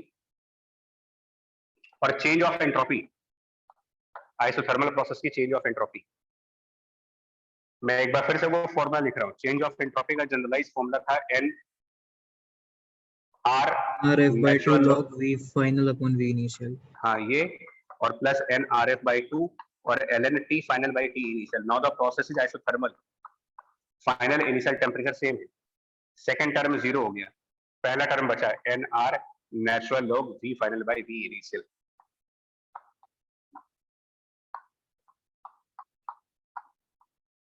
तो ये इसके रिजल्ट्स हो गए, आइसोथर्मल प्रोसेस के रिजल्ट्स हो गए।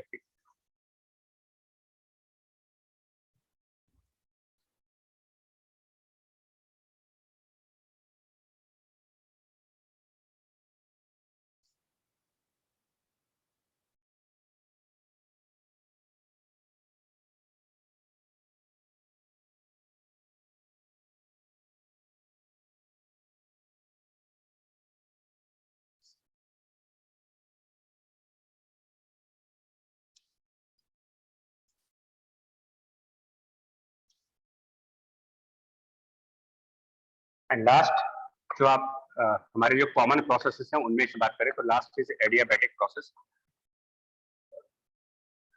जिसमें हीट को इन्वॉल्व करते ही नहीं। आपने ध्यान दिया हो तो इन तीनों प्रोसेस में गैस को हीट किया जा रहा है डिफरेंट कंडीशंस।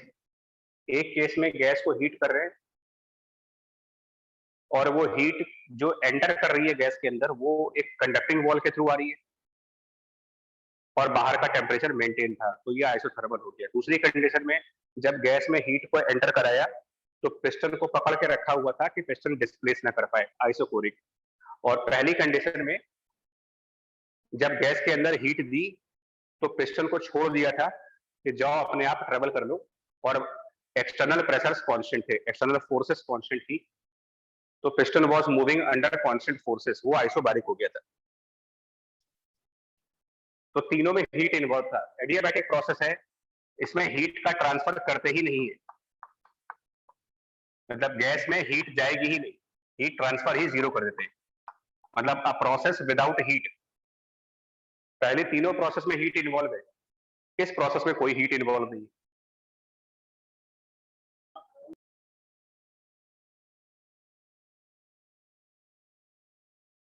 तो इसमें डिटेल्ड क्या है, बेसिकली इसकी इक्वेशन हम लोगों ने पिछली क्लासेस में डिराइव की थी कि pressure into volume to the power gamma constant है।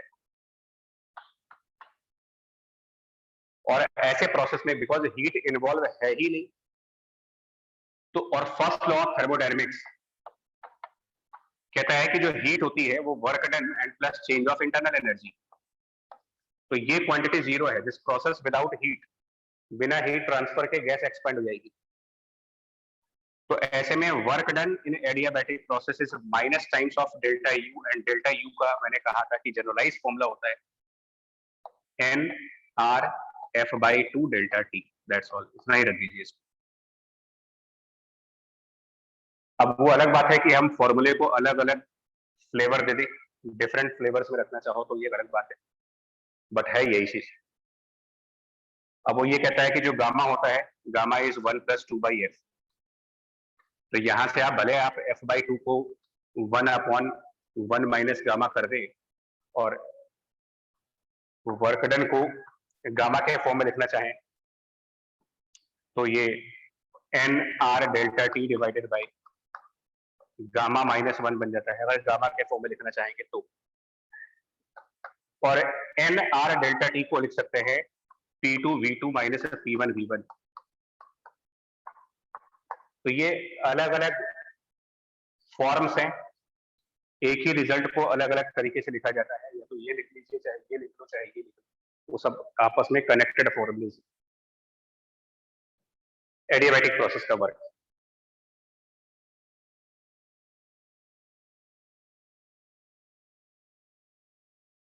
मतलब चीजें याद करने के पॉइंट ऑफ व्यू से में देखना है कि हमको याद रहे और बिना बहुत ज्यादा स्ट्रेन लिए आसानी से याद हो जाए, उस तरीके से कुछ ऐसा पढ़ाना चाहिए कि बहुत फॉर्मूलों की लिस्ट बड़ी ना हो गई।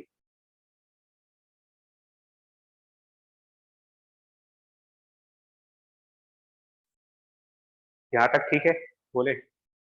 Yes sir. राइट। और एक प्रोसेस और देख लो इसी में यार, लगे हाथ ये भी कर लेते हैं क्योंकि उसमें ज्यादा कंसेप्ट नहीं है।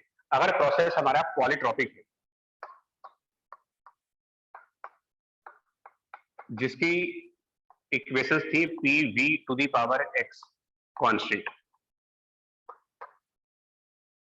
ये इसलिए बता रहा हूं मैं, सिमिलर रिजल्ट्स है। यहाँ PV⁴ गामा के केस में आपका आंसर ये आ रहा है, when PV⁴ gamma your answer is this one. तो गामा की जगह अगर आप x लिख लेते हो तो हम इसका कॉपी कर सकते हैं कि वर्क डन पॉलीट्रॉपिक प्रोसेस में जो लिखना चाहिए मेरे को, वो या तो NR delta T divided by ये लिख लीजिए, गामा -1 की जगह x -1। ये उल्टा हो गया मेरे ख्याल से कुछ, एक मिनट रुको, ये गड़बड़ हो गया यहाँ पर। ये ना, यहाँ गामा -1 आएगा, ये 1 - गामा होगा, और यहाँ भी तो ये 1 - x आ जाएगा, या फिर P2V2 - P1V1 divided by polytropic के वर्क डन। और डेल्टा यू मैं फिर से बोलूंगा यार, डेल्टा यू पॉलीट्रॉपिक हो, एडियाबैटिक हो, आइसोथर्मल हो, आइसोकोरिक हो, आइसोबैरिक हो, NR/F/2 एंड डेल्टा टी। और हीट निकालने का फॉर्मूला हम लोगों ने पहले ही बता दिया है आपको, पॉलीट्रॉपिक प्रोसेस की हीट निकालने का फॉर्मूला ऑलरेडी डिस्कस हो चुका है। It is N molar heat capacity of the polytropic process and delta T and C polytropic previous lectures में R अपॉन मेरे ख्याल से जो वैल्यू थी वो थी 1 - गामा, या फिर गामा -1 करके था कुछ, और प्लस R/1 - x करके ऐसे कुछ था रिजल्ट, जिसमें हम लोगों ने हीट कैपेसिटी के नेगेटिव होने की बात की थी।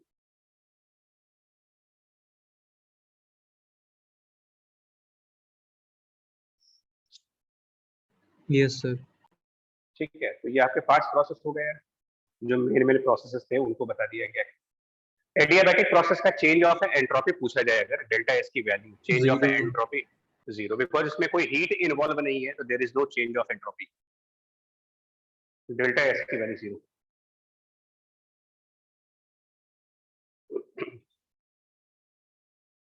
तो ये 5 प्रोसेस हो गए कंप्लीट जो हमारे थे, जिसमें से एक प्रोसेस बिना हीट के होता है और बाकी की सारी प्रोसेसेस में हीट की वैल्यू होती है। आइसोबैरिक प्रोसेस मतलब सारी की सारी फोर्सेस कांस्टेंट लग रही हैं। आइसोकोरिक प्रोसेस मतलब हम पिस्टन को मूव नहीं करने दे रहे हैं। आइसोथर्मल प्रोसेस का मतलब हो गया कि हीट का ट्रांसफर एक कंडक्टिंग सरफेस के थ्रू हो रहा है, सुपर कंडक्टिंग सरफेस के थ्रू। और पॉलीट्रॉपिक की तो अपनी अलग कंडीशन ही है, उसकी तो स्पेशलिटी ये है कि PV⁴x कांस्टेंट रहे उसमें, इस तरीके से प्रोसेस किया जाए।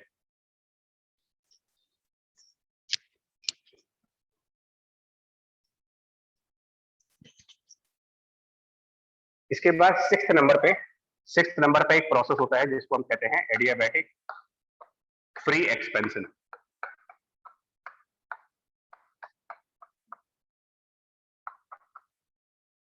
अब ये कौन सा प्रोसेस है एडियाबैटिक फ्री एक्सपेंशन, बहुत केयरफुली देखिएगा इसको।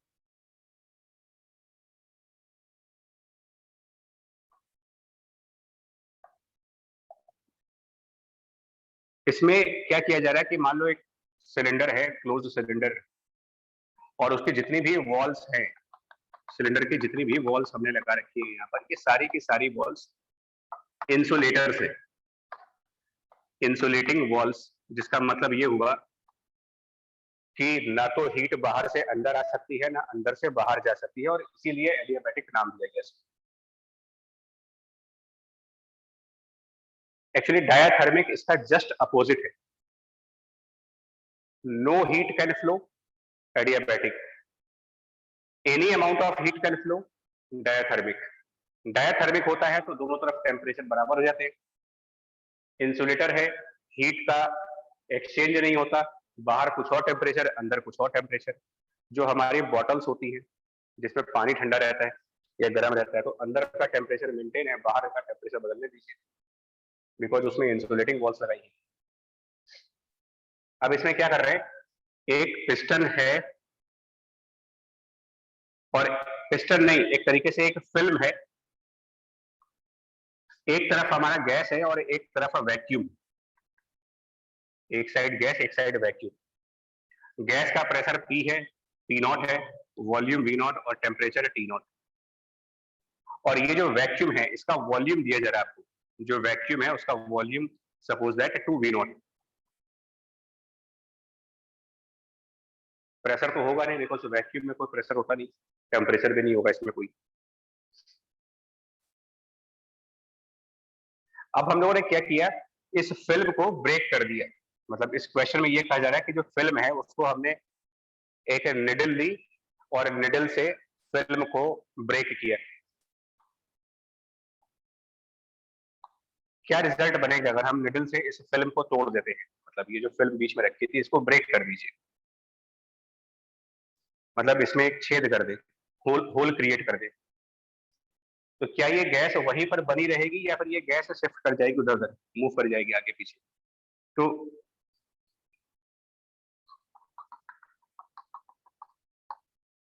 तुम लोग को क्या लग रहा है भाई कि अगर हम इसमें होल करेंगे, मतलब जो फिल्म है उसको पंचर कर दे अगर, तो क्या रिजल्ट बनेगा? सर वैक्यूम की तरफ फ्लो करेगा गैस। पूरी गैस एक बार में, और ये प्रोसेस क्वासिस्टैटिक नहीं होगा, ध्यान दीजिएगा, क्योंकि गैस को जैसे ही आप रोकोगे पूरी गैस एक बार में फ्लो कर जाएगी। तो ये एक non quasi-static non reversible process है। लेकिन एडियाबैटिक इसलिए कह रहे हो क्योंकि हीट इन्वॉल्व नहीं है इस प्रोसेस में, बाहर और अंदर कोई हीट नहीं गई है, इसलिए एडियाबैटिक है। और फ्री एक्सपेंशन इसलिए कह रहा हूं मैं कि गैस जब एक्सपेंड हुई है तो दूसरे साइड कोई फोर्स नहीं थी, नो फोर्स। तो अभी जो गैस इतने पोर्शन में थी वो गैस एक्सपेंड करके इस पूरे सिलेंडर में चली जाएगी। और गैस के बारे में ये कहते हो कि गैस का वॉल्यूम वही होता है जो कंटेनर का वॉल्यूम होता है, तो अब ये गैस का वॉल्यूम 3V हो गया।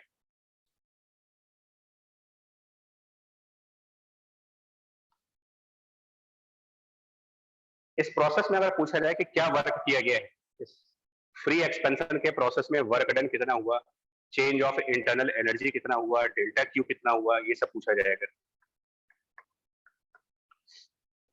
तो वर्क डन नोटिस करिएगा,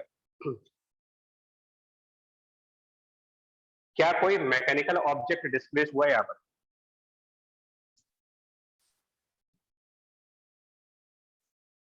गैस मॉलिक्यूल्स के मूवमेंट के अलावा क्या कोई मैकेनिकल ऑब्जेक्ट है, कोई फिजिकल ऑब्जेक्ट है जो डिस्प्लेसमेंट करा हो? नहीं है। गैस के मॉलिक्यूल एक फैल गए, स्प्रेड कर गए, बट गैस के मॉलिक्यूल तो वैसे भी ब्राउनियन मोशन करते हैं। मतलब अगर आप गैस को किसी कंटेनर में रखेंगे तो भी उसके molecule randomly zigzag Brownian motion कर रहे होते हैं। तो क्या कभी हमने पढ़ा है कि वहां पे वर्क डन होता है कुछ? हाँ सर। नहीं होता। वर्क डन का मतलब, फिजिक्स में वर्क का मतलब होता है कि बाहर से कोई फोर्स लगाई जाए और कोई डिस्प्लेसमेंट हो जाए। यहाँ कोई डिस्प्लेसमेंट नहीं हुआ है, सिर्फ गैस मॉलिक्यूल एक जगह से दूसरी जगह गए। तो क्योंकि किसी फिजिकल ऑब्जेक्ट का डिस्प्लेसमेंट नहीं हुआ, और डिस्प्लेसमेंट अगर होता भी, मान लीजिए डिस्प्लेसमेंट अगर होता भी तो भी वर्क नहीं होता। इधर से जीरो प्रेशर आ रहा है, जीरो फोर्स है, इस साइड से जीरो है, हम वर्क किसके अगेंस्ट करेंगे? मान लो अगर ये पिस्टन भी होता, सपोज करो फिल्म की बजाय ये पिस्टन होता और ये पिस्टन मूव कर जाता, तो भी हम कहते हैं कि वर्क डन जीरो होगा। वर्क बाय गैस जीरो होगा, क्योंकि पिस्टन जब ट्रेवल करेगा तो दूसरे साइड से कोई फोर्स लग नहीं रहा है। जब इस साइड से कोई फोर्स एग्जर्ट ही नहीं कर रहे हो आप, फ्री ट्रेवल कर रहा है, बिना किसी फोर्स के ट्रेवल करेगा, तो डिस्प्लेसमेंट हुआ लेकिन फोर्स नहीं है।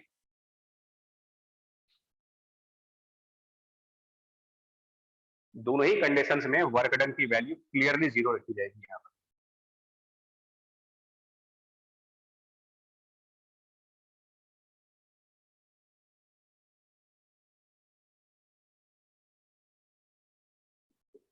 कोई डाउट इसमें? No sir. ठीक, राइट। अच्छा, अब क्योंकि ये इंसुलेटिंग वॉल्स थी, ना तो कोई हीट बाहर से अंदर आई है ना अंदर से बाहर गई है, डेल्टा क्यू जीरो है।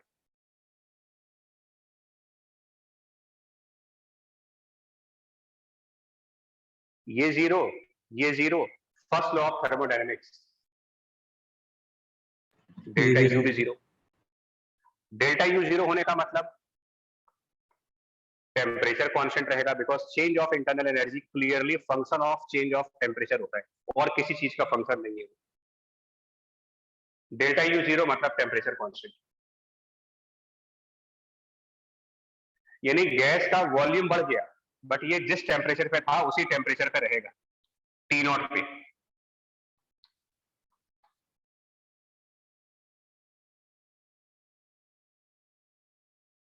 लेकिन अगर वॉल्यूम बढ़ा है, टेम्परेचर नहीं चेंज हो रहा, तो आइडियल गैस इक्वेशन से जो प्रेशर ऑफ गैस आएगी, PV equal to NRT, same temperature, तो यहाँ पर टेम्परेचर वही टेम्परेचर यहाँ पर, बट यहाँ वॉल्यूम वी है, यहाँ 3v।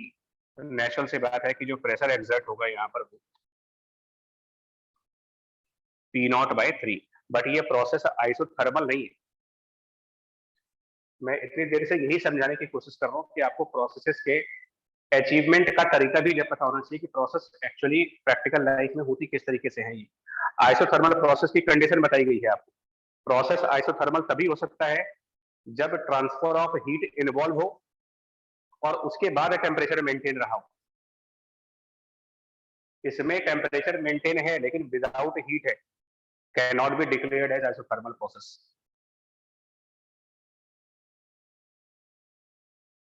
अगर हीट ट्रांसफर करके गैस को एक्सपैंड किया और उस कंडीशन में गैस ने अपना टेम्परेचर नहीं बदला, तो आप कहते हो आइसोथर्मल प्रोसेस है वो। बट आइसोथर्मल प्रोसेस का रीजन अलग होता है। आइसोथर्मल प्रोसेस का रीजन ये होता है कि जो हीट एक्सचेंज, मतलब जिस वॉल से हीट एक्सचेंज हो रही है वो वॉल हाईली कंडक्टिंग है, जिस वजह से टेम्परेचर डिफरेंस जीरो है इधर। एक्चुअली उसके पीछे का लॉजिक वो होता है, देखिए एक हीट ट्रांसफर की इक्वेशन होती है जो कुछ ऐसी होती है, मतलब रेट ऑफ हीट ट्रांसफर, के डेल्टा टी बाय एल। हाँ, वो conductivity into area into temperature difference divided by length, ऐसा कुछ होता है। तो जो change of temperature, delta T is not the, मतलब डेल्टा टी टेम्परेचर डिफरेंस होता है जिनके बीच में हीट एक्सचेंज होती है, मतलब temperature of a body A minus temperature of the body B. तो ये जो टेम्परेचर डिफरेंस होता है ये होता है आपका rate of heat transfer upon के ए और ऊपर एल। अब जब के इनफाइनाइट होगा, वो एक मैथमेटिकल कंसेप्ट है कि हमने मतलब इनफाइनाइट कंडक्टिविटी का मटेरियल यूज किया है, तो ए और बी के बीच टेम्परेचर डिफरेंस 0 रहेगा। वो सेपरेट कंसेप्ट है। तो लोग इसको थोड़ा सा कंफ्यूजन में आ जाते हैं कि यार ये तो प्रोसेस आइसोथर्मल हो गया। आइसोथर्मल नहीं, कोई भी प्रोसेस जिसमें हीट आपने इन्वॉल्व नहीं करी है वो एडियाबैटिक है। बट ये नॉर्मल एडियाबैटिक प्रोसेस नहीं है, ये एडियाबैटिक में फ्री एक्सपेंशन है, और इसके पहले जो आपने पढ़ा था वो फ्री एक्सपेंशन नहीं था।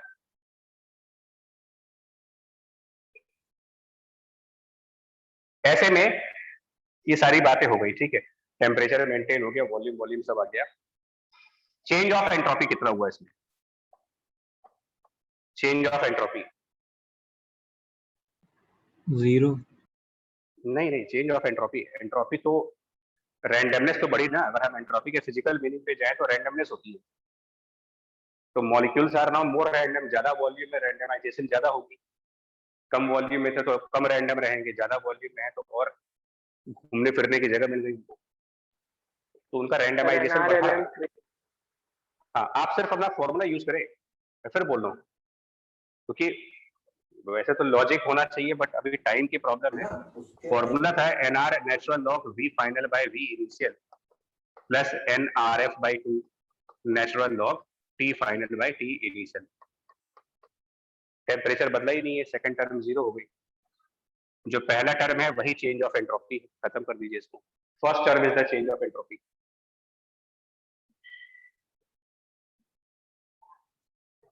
और इसकी थोड़ी डिटेल पे जाओगे ना यार, तो ये अब थ्योरेटिकल कंसेप्ट पे जाना पड़ जाएगा। एंट्रोपी स्टेट फंक्शन है या फिर पाथ फंक्शन है?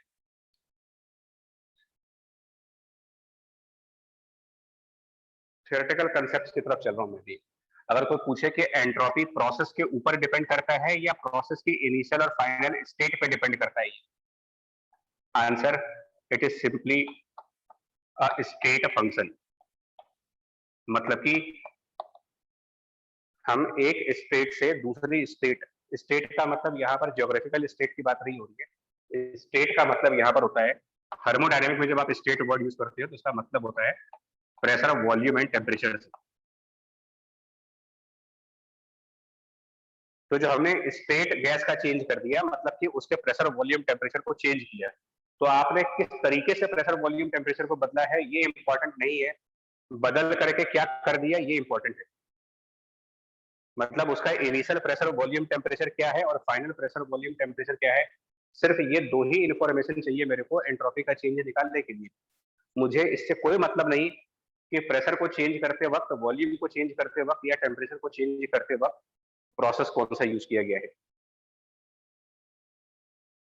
और सेम शायद यहाँ पर चेंज ऑफ इंटरनल एनर्जी के साथ भी होता है। ये दो ऐसी चीजें हैं जो प्रोसेस पे डिपेंड नहीं करते, वो सिर्फ आपके इनिशियल और फाइनल वैल्यूज पे डिपेंडेंट है। वर्क और हीट प्रोसेस के ऊपर डिपेंडेंट है।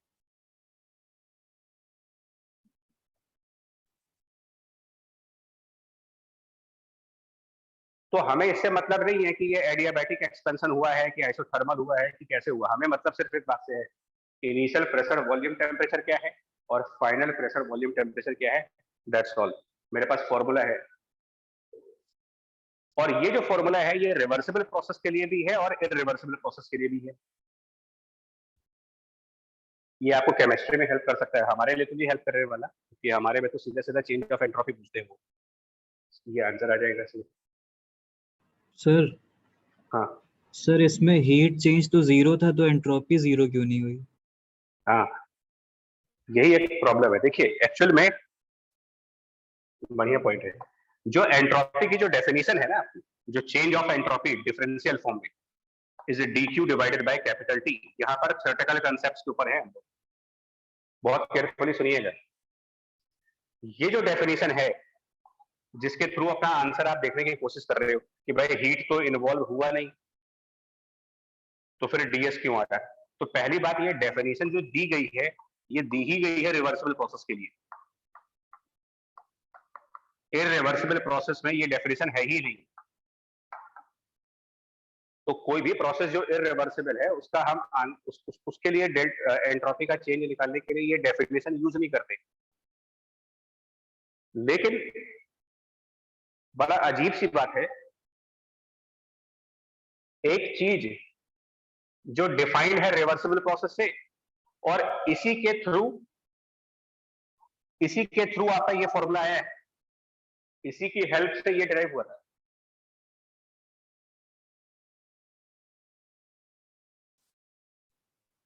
ये बात समझना, थ्योरेटिकल कंसेप्ट से बोल दे रहा हूँ। Definition of change of entropy is only for the reversible process, but through that definition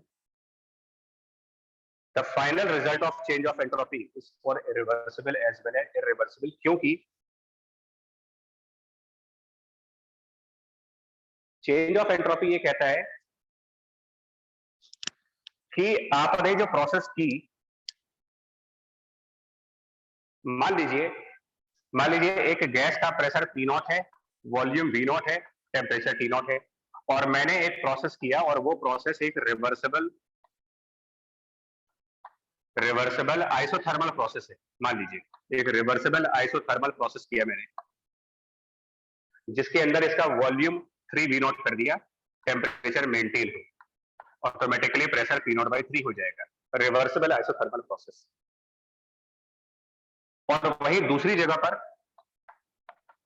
हमने एक एडियाबैटिक फ्री एक्सपेंशन किया, जो अभी डिस्कस हुआ था। एक एडियाबैटिक फ्री एक्सपेंशन किया मैंने, और उसके अंदर भी यही चीज हुई, P0/3, 3P0 V0 और सेम टेम्परेचर, बट ये प्रोसेस इररिवर्सिबल है। जिस फिल्म को पंक्चर किया था उसका पंक्चर वापस बना दोगे तो ऐसा नहीं है कि गैस वापस लौट जाएगी, प्रोसेस रिवर्स नहीं होता। पहले गैस इधर थी, फिल्म को पंक्चर किया, गैस फैल गई। अब अगर हम सोचे कि लो इसका पंक्चर रिपेयर कर देते हैं, तो आपके पंक्चर रिपेयर करने से गैस वापस लौट के नहीं आ जाएगी। इसमें प्रोसेस को रिवर्स नहीं कर सकते आप, उल्टी डायरेक्शन में नहीं जा सकती। इररिवर्सिबल प्रोसेस वही है। लॉजिक कहता है, कंसेप्ट कहता है कि क्योंकि एंट्रोपी का सिर्फ इस बात पर डिपेंड होती है कि इनिशियल और फाइनल स्टेट क्या है आपके, तो यहां पर भी सेम इनिशियल स्टेट, यहां पर भी सेम फाइनल स्टेट, भले ही उनको मतलब एक स्टेट से दूसरे स्टेट पे जाने के तरीके में फर्क है, डिफरेंस है। तो जितना चेंज ऑफ एंट्रोपी यहां पर होगा उतना ही चेंज ऑफ एंट्रोपी यहां होना चाहिए। जब ये बात कही जा रही है कि एंट्रोपी थर्मोडायनेमिक स्टेट पे डिपेंडेंट है खाली, तो ठीक है, दोनों का सेम स्टेट है, तो जो एंट्रोपी यहां बदली उतनी ही यहां बदलनी चाहिए। और यहां वाले के लिए, ऊपर वाले के लिए ये फॉर्मूला है, ऊपर वाले के लिए ये फॉर्मूला है, और इसके थ्रू मेरा आंसर ये आएगा, NR ln VF/VI। इस प्रोसेस का change of entropy NR natural log 3 final volume by initial volume. और क्योंकि हमने सेम स्टेट्स के बीच में कोई दूसरा प्रोसेस कर दिया तो भी तो आंसर सेम आएगा, डेल्टा एस तो नहीं आएगा ना। मतलब कि किसी इररिवर्सिबल प्रोसेस में चेंज ऑफ एंट्रोपी निकालने के लिए between the same thermodynamic state एक इक्विवेलेंट रिवर्सिबल प्रोसेस मान लीजिए कोई,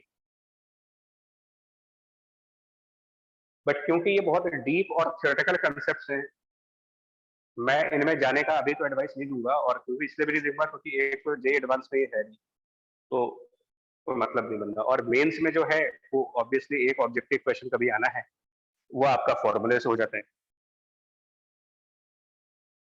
तो इसलिए इसकी डिटेल में जाने के लिए हम लोग मना कर देते हैं कि मैं बहुत ज्यादा डीपली मत जाओ इसमें, क्योंकि फिर ये अच्छा खासा टाइम लेता है समझने में। बट शायद कुछ क्लियर हो गया होगा अभी तक इतनी बातों से।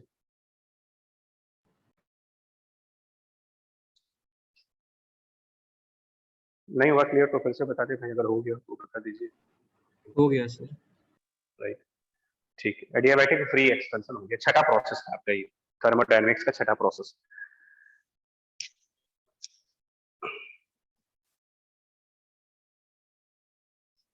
अब आते हैं, कुछ और भी प्रोसेस हैं जो गैस को लेकर के नहीं है बट वैसे ही, जैसे कि ये भी तो प्रोसेस ही है, मतलब प्रोसेस का मतलब कुछ हो रहा है। तो 7th में मेल्टिंग ऑफ आइस, ये भी एक थर्मोडायनेमिक प्रोसेस है। दुनिया की ऐसी कोई भी प्रोसेस जो हीट की वजह से होती हो वो थर्मोडायनेमिक प्रोसेस। तो मेल्टिंग ऑफ आइस, आइस को पिघलाने के लिए भी आपको हीट देनी पड़ेगी।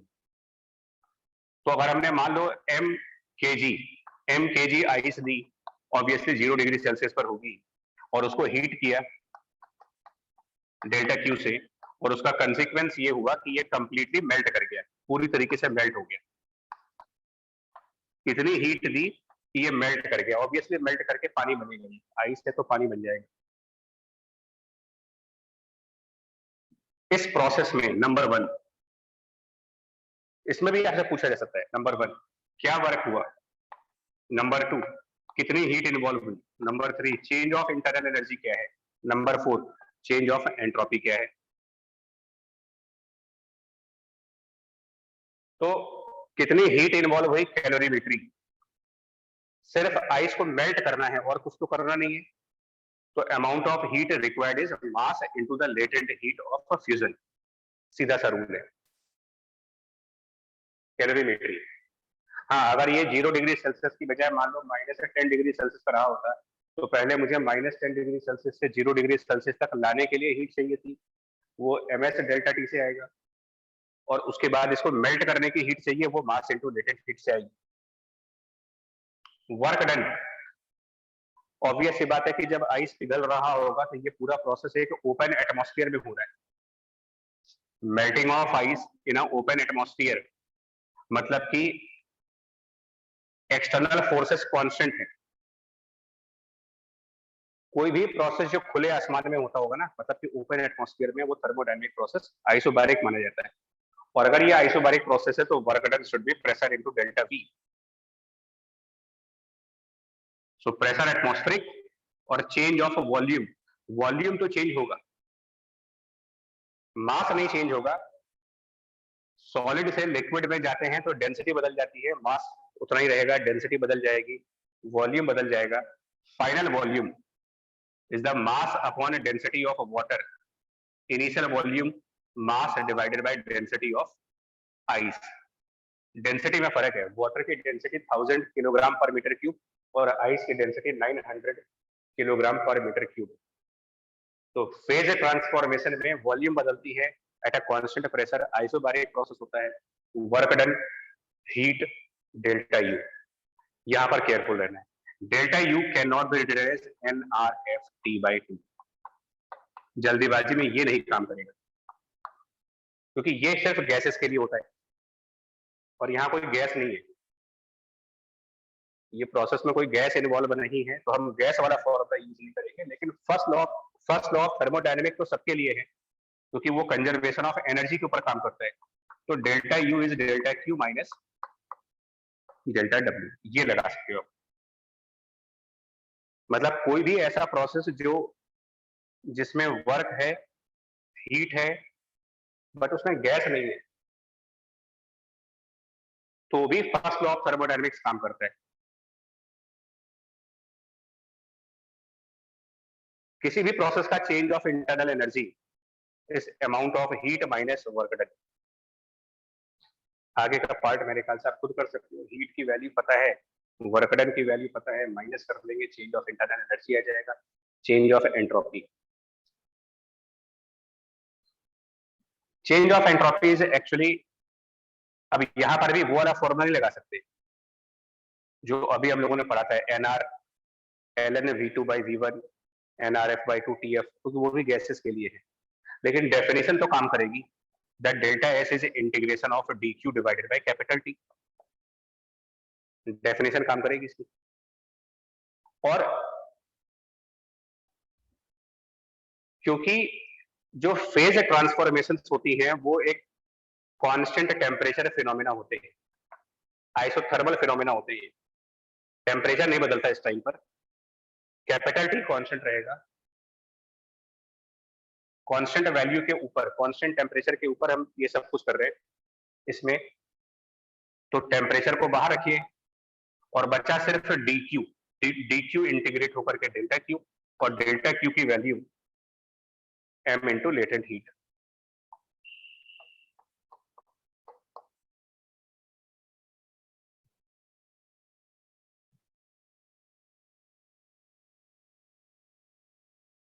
यहाँ तक ठीक है? Yes sir. क्लियर हो जाएगा भैया को? चलिए लिख लो जल्दी से, दो टॉपिक बचे हैं यार। तो आज आपका ना प्रोसेसेस सारे कंप्लीट हो गए, जिसमें गैसियस प्रोसेस भी हैं और बाकी के भी प्रोसेस है। थर्मोडायनेमिक प्रोसेस का मतलब कोई भी प्रोसेस जिसमें हीट आ रही होगी उसको थर्मोडायनेमिक प्रोसेस कह सकते हो। वहां पर इसमें से चारों में से कोई भी चीज हमसे पूछी जा सकती है। आप इसी के इक्विवेलेंट अपने आप कर लेना, मेल्टिंग ऑफ आइस के इक्विवेलेंट। अगर वेपराइजेशन का प्रोसेस हो रहा हो, मतलब वाटर को स्टीम में कन्वर्ट करना हो, तो ये भी एक थर्मोडायनेमिक प्रोसेस है, क्योंकि इसमें भी हीट की जरूरत पड़ेगी। सेम प्रोसेस आएगा, बस यहाँ पर लेटेंट हीट वेपराइजेशन का लगेगा, यहाँ डेंसिटी ऑफ स्टीम और यहाँ डेंसिटी ऑफ वाटर। बाकी सब मतलब तरीका बिल्कुल यही, बिकॉज इसके अंदर भी फेज ट्रांसफॉर्मेशन है।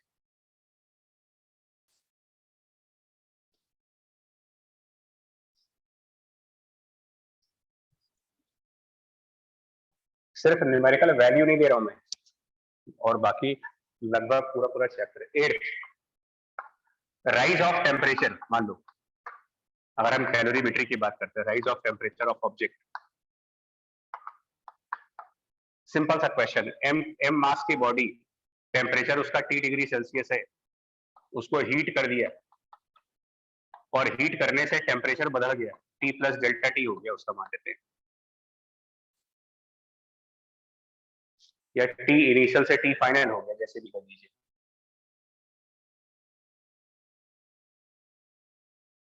तो वर्क डन क्या हुआ, डेल्टा क्यू क्या हुआ, चेंज ऑफ इंटरनल एनर्जी क्या हुआ, ये सब चीजें, या फिर चेंज ऑफ एंट्रोपी क्या हुआ। मान लो कोई सॉलिड ऑब्जेक्ट है, तो अब एक सॉलिड ऑब्जेक्ट है, अगर उसका मास m है, उसमें हीट डालोगे, टेम्परेचर बढ़ेगा, तो थर्मल एक्सपेंशन का फिनोमेना होगा। और क्योंकि ये प्रोसेस भी ओपन एटमॉस्फेयर में होता है, तो work done atmospheric pressure into change of volume,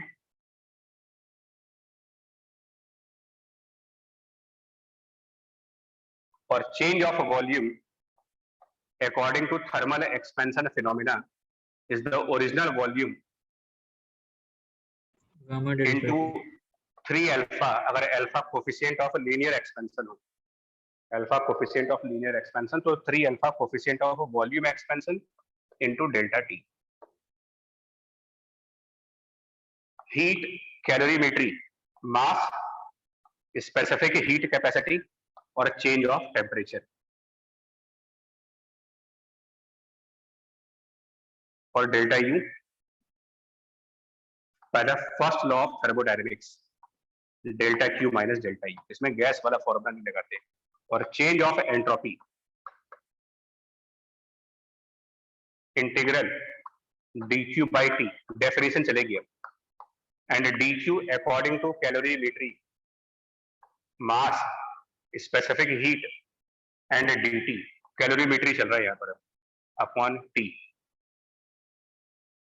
ms बाहर हो गया, ये मान के चल रहा है कि स्पेसिफिक हीट कैपेसिटी टेम्परेचर का फंक्शन नहीं है।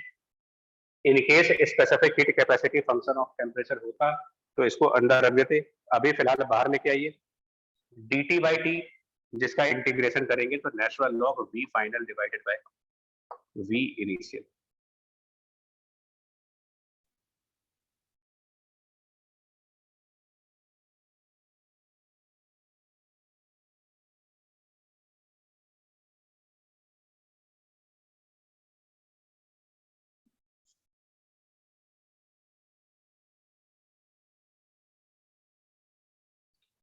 क्लियर? Yes sir. ठीक है, एक लास्ट पॉइंट बचता है जिसमें हम लोगों ने एक थर्मोडायनेमिक प्रोसेस कैलोरीमेट्री में और देखा है, जिसमें क्वेश्चन था मिक्सिंग ऑफ ऑब्जेक्ट्स, जिसमें लिक्विड वगैरह मिक्स कर रहे थे।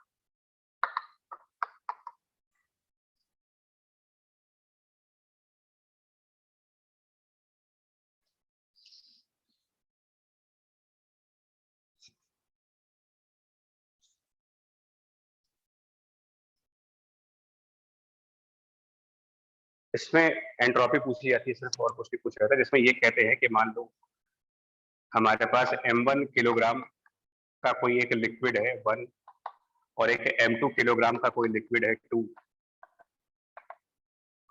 इसके अपने अपने टेम्परेचर्स हैं, T1 डिग्री सेल्सियस, इसका T2 डिग्री सेल्सियस, और इन दोनों को मिला दिया गया और नया टेम्परेचर क्या होगा ये निकालना है आपको। न्यू टेम्परेचर मतलब मिक्स कर दीजिए इसमें। तो मिक्स करने का मतलब हमारे पास है m1 प्लस m2।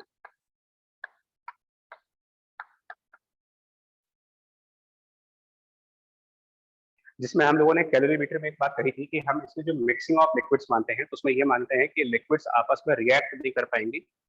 तो m1 प्लस m2 में सिर्फ इतना होता है कि m1 in form of liquid 1 रहेगा, m2 in form of liquid 2। मतलब ये मिल करके कोई नया लिक्विड नहीं बना सकते, लिक्विड जिस फॉर्म में था उसी फॉर्म में रहा।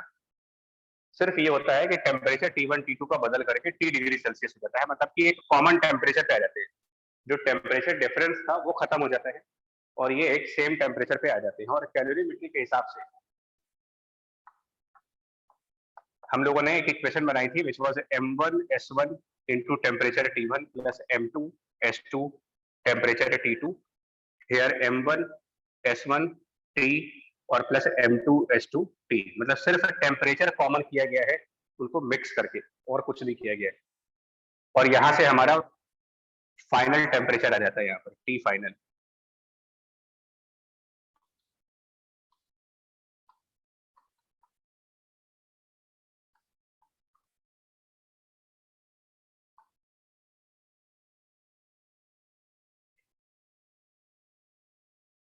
यहाँ तक पहुंच जाते हैं। इतना पोर्शन तो कैलोरीमेट्री में डिस्कस होता है। उसके बाद हमारे को डिस्कस ये करना है कि जो चेंज ऑफ एंट्रोपी है लिक्विड 1 में वो कितना है और चेंज ऑफ एंट्रोपी लिक्विड 2 में कितना है। और मे भी आपसे ये भी पूछा जा सके कि जो चेंज ऑफ एंट्रोपी पूरे सिस्टम का है वो कितना है। हो सकता है मतलब थ्योरेटिकल क्वेश्चन आ जाए।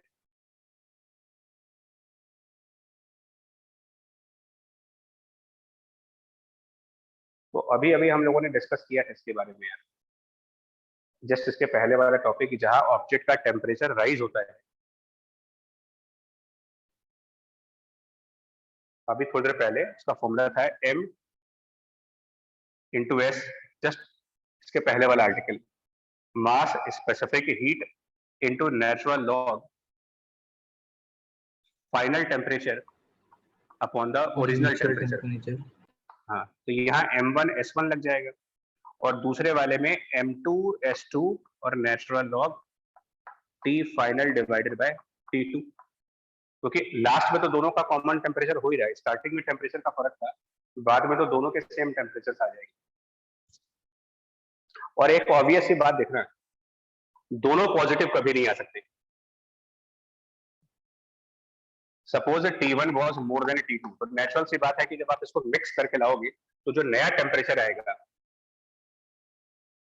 कॉमन सेंस लगाएं, अगर हाई टेम्परेचर में मान लो 60 डिग्री सेल्सियस को 40 डिग्री सेल्सियस में मिक्स करेंगे तो जो आंसर आएगा वो 40 और 60 के बीच में आएगा।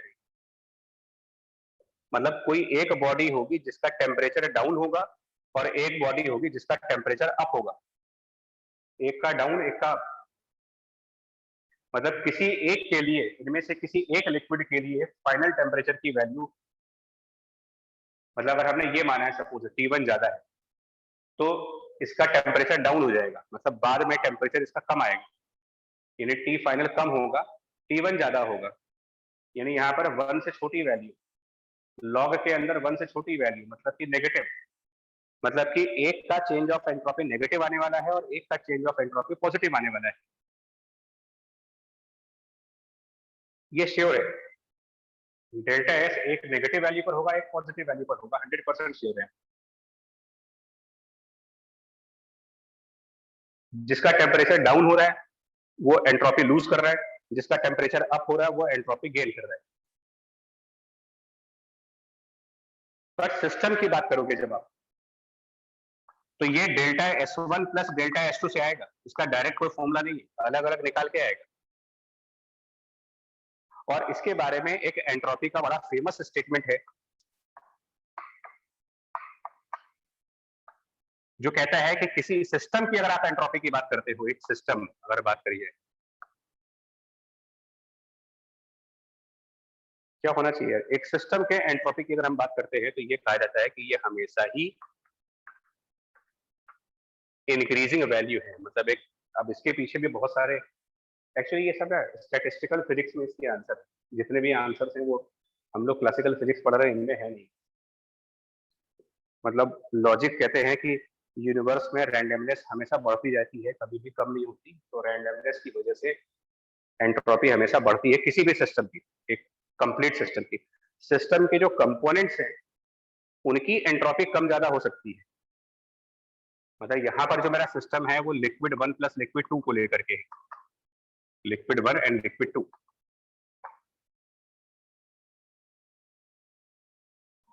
तो जो कंपोनेंट्स ऑफ सिस्टम है उनमें कोई, किसी की एंट्रोपी राइज हो सकती है, किसी की एंट्रोपी फॉल कर सकती है। मतलब चेंज ऑफ एंट्रोपी किसी का प्लस में आ सकता है, किसी का माइनस में आ सकता है, लेकिन ओवरऑल सिस्टम का change of entropy guaranteed positive आना चाहिए, हमेशा बढ़ना चाहिए।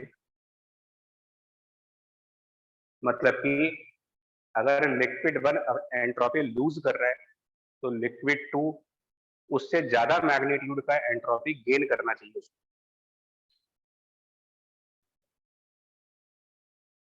मतलब मैग्नीट्यूड में change of entropy of the liquid 2 is more than the change of entropy of liquid 1। ये बराबर नहीं आ सकते कभी।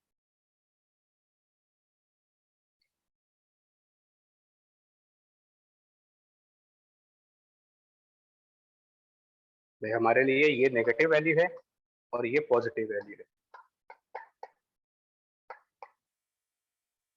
ये मानते हुए कि इनिशियली T1 की वैल्यू T2 से ज्यादा थी, ये मान करके सॉल्व किया गया।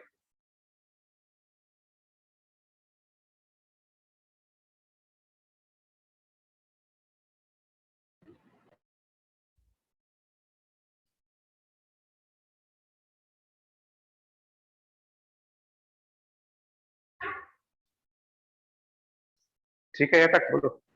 Yes sir. Right, thank you. तो अभी आज बस इतना ही रखेंगे। अभी यार देखो, बाकी जो है ना वो अगली क्लासेस में कर लेंगे। कि अभी इसके बाद जो है थोड़ा सा बचा अभी second law, heat engines, refrigerator, Carnot cycle, efficiency. तो कल वाली क्लासेस में वो होपफुली कंप्लीट हो जाएगा आपका ये पूरा थर्मोडायनामिक्स। हालांकि जो जेई मेल का अभी लेटेस्ट ट्रेंड है, मतलब जो भी फरवरी और मार्च के पेपर्स हुए हैं वो आज के लेक्चर पे हो जाते हैं। आज के ही लेक्चर से सारा कुछ कर सकते हो आप, फरवरी और मार्च के पेपर से।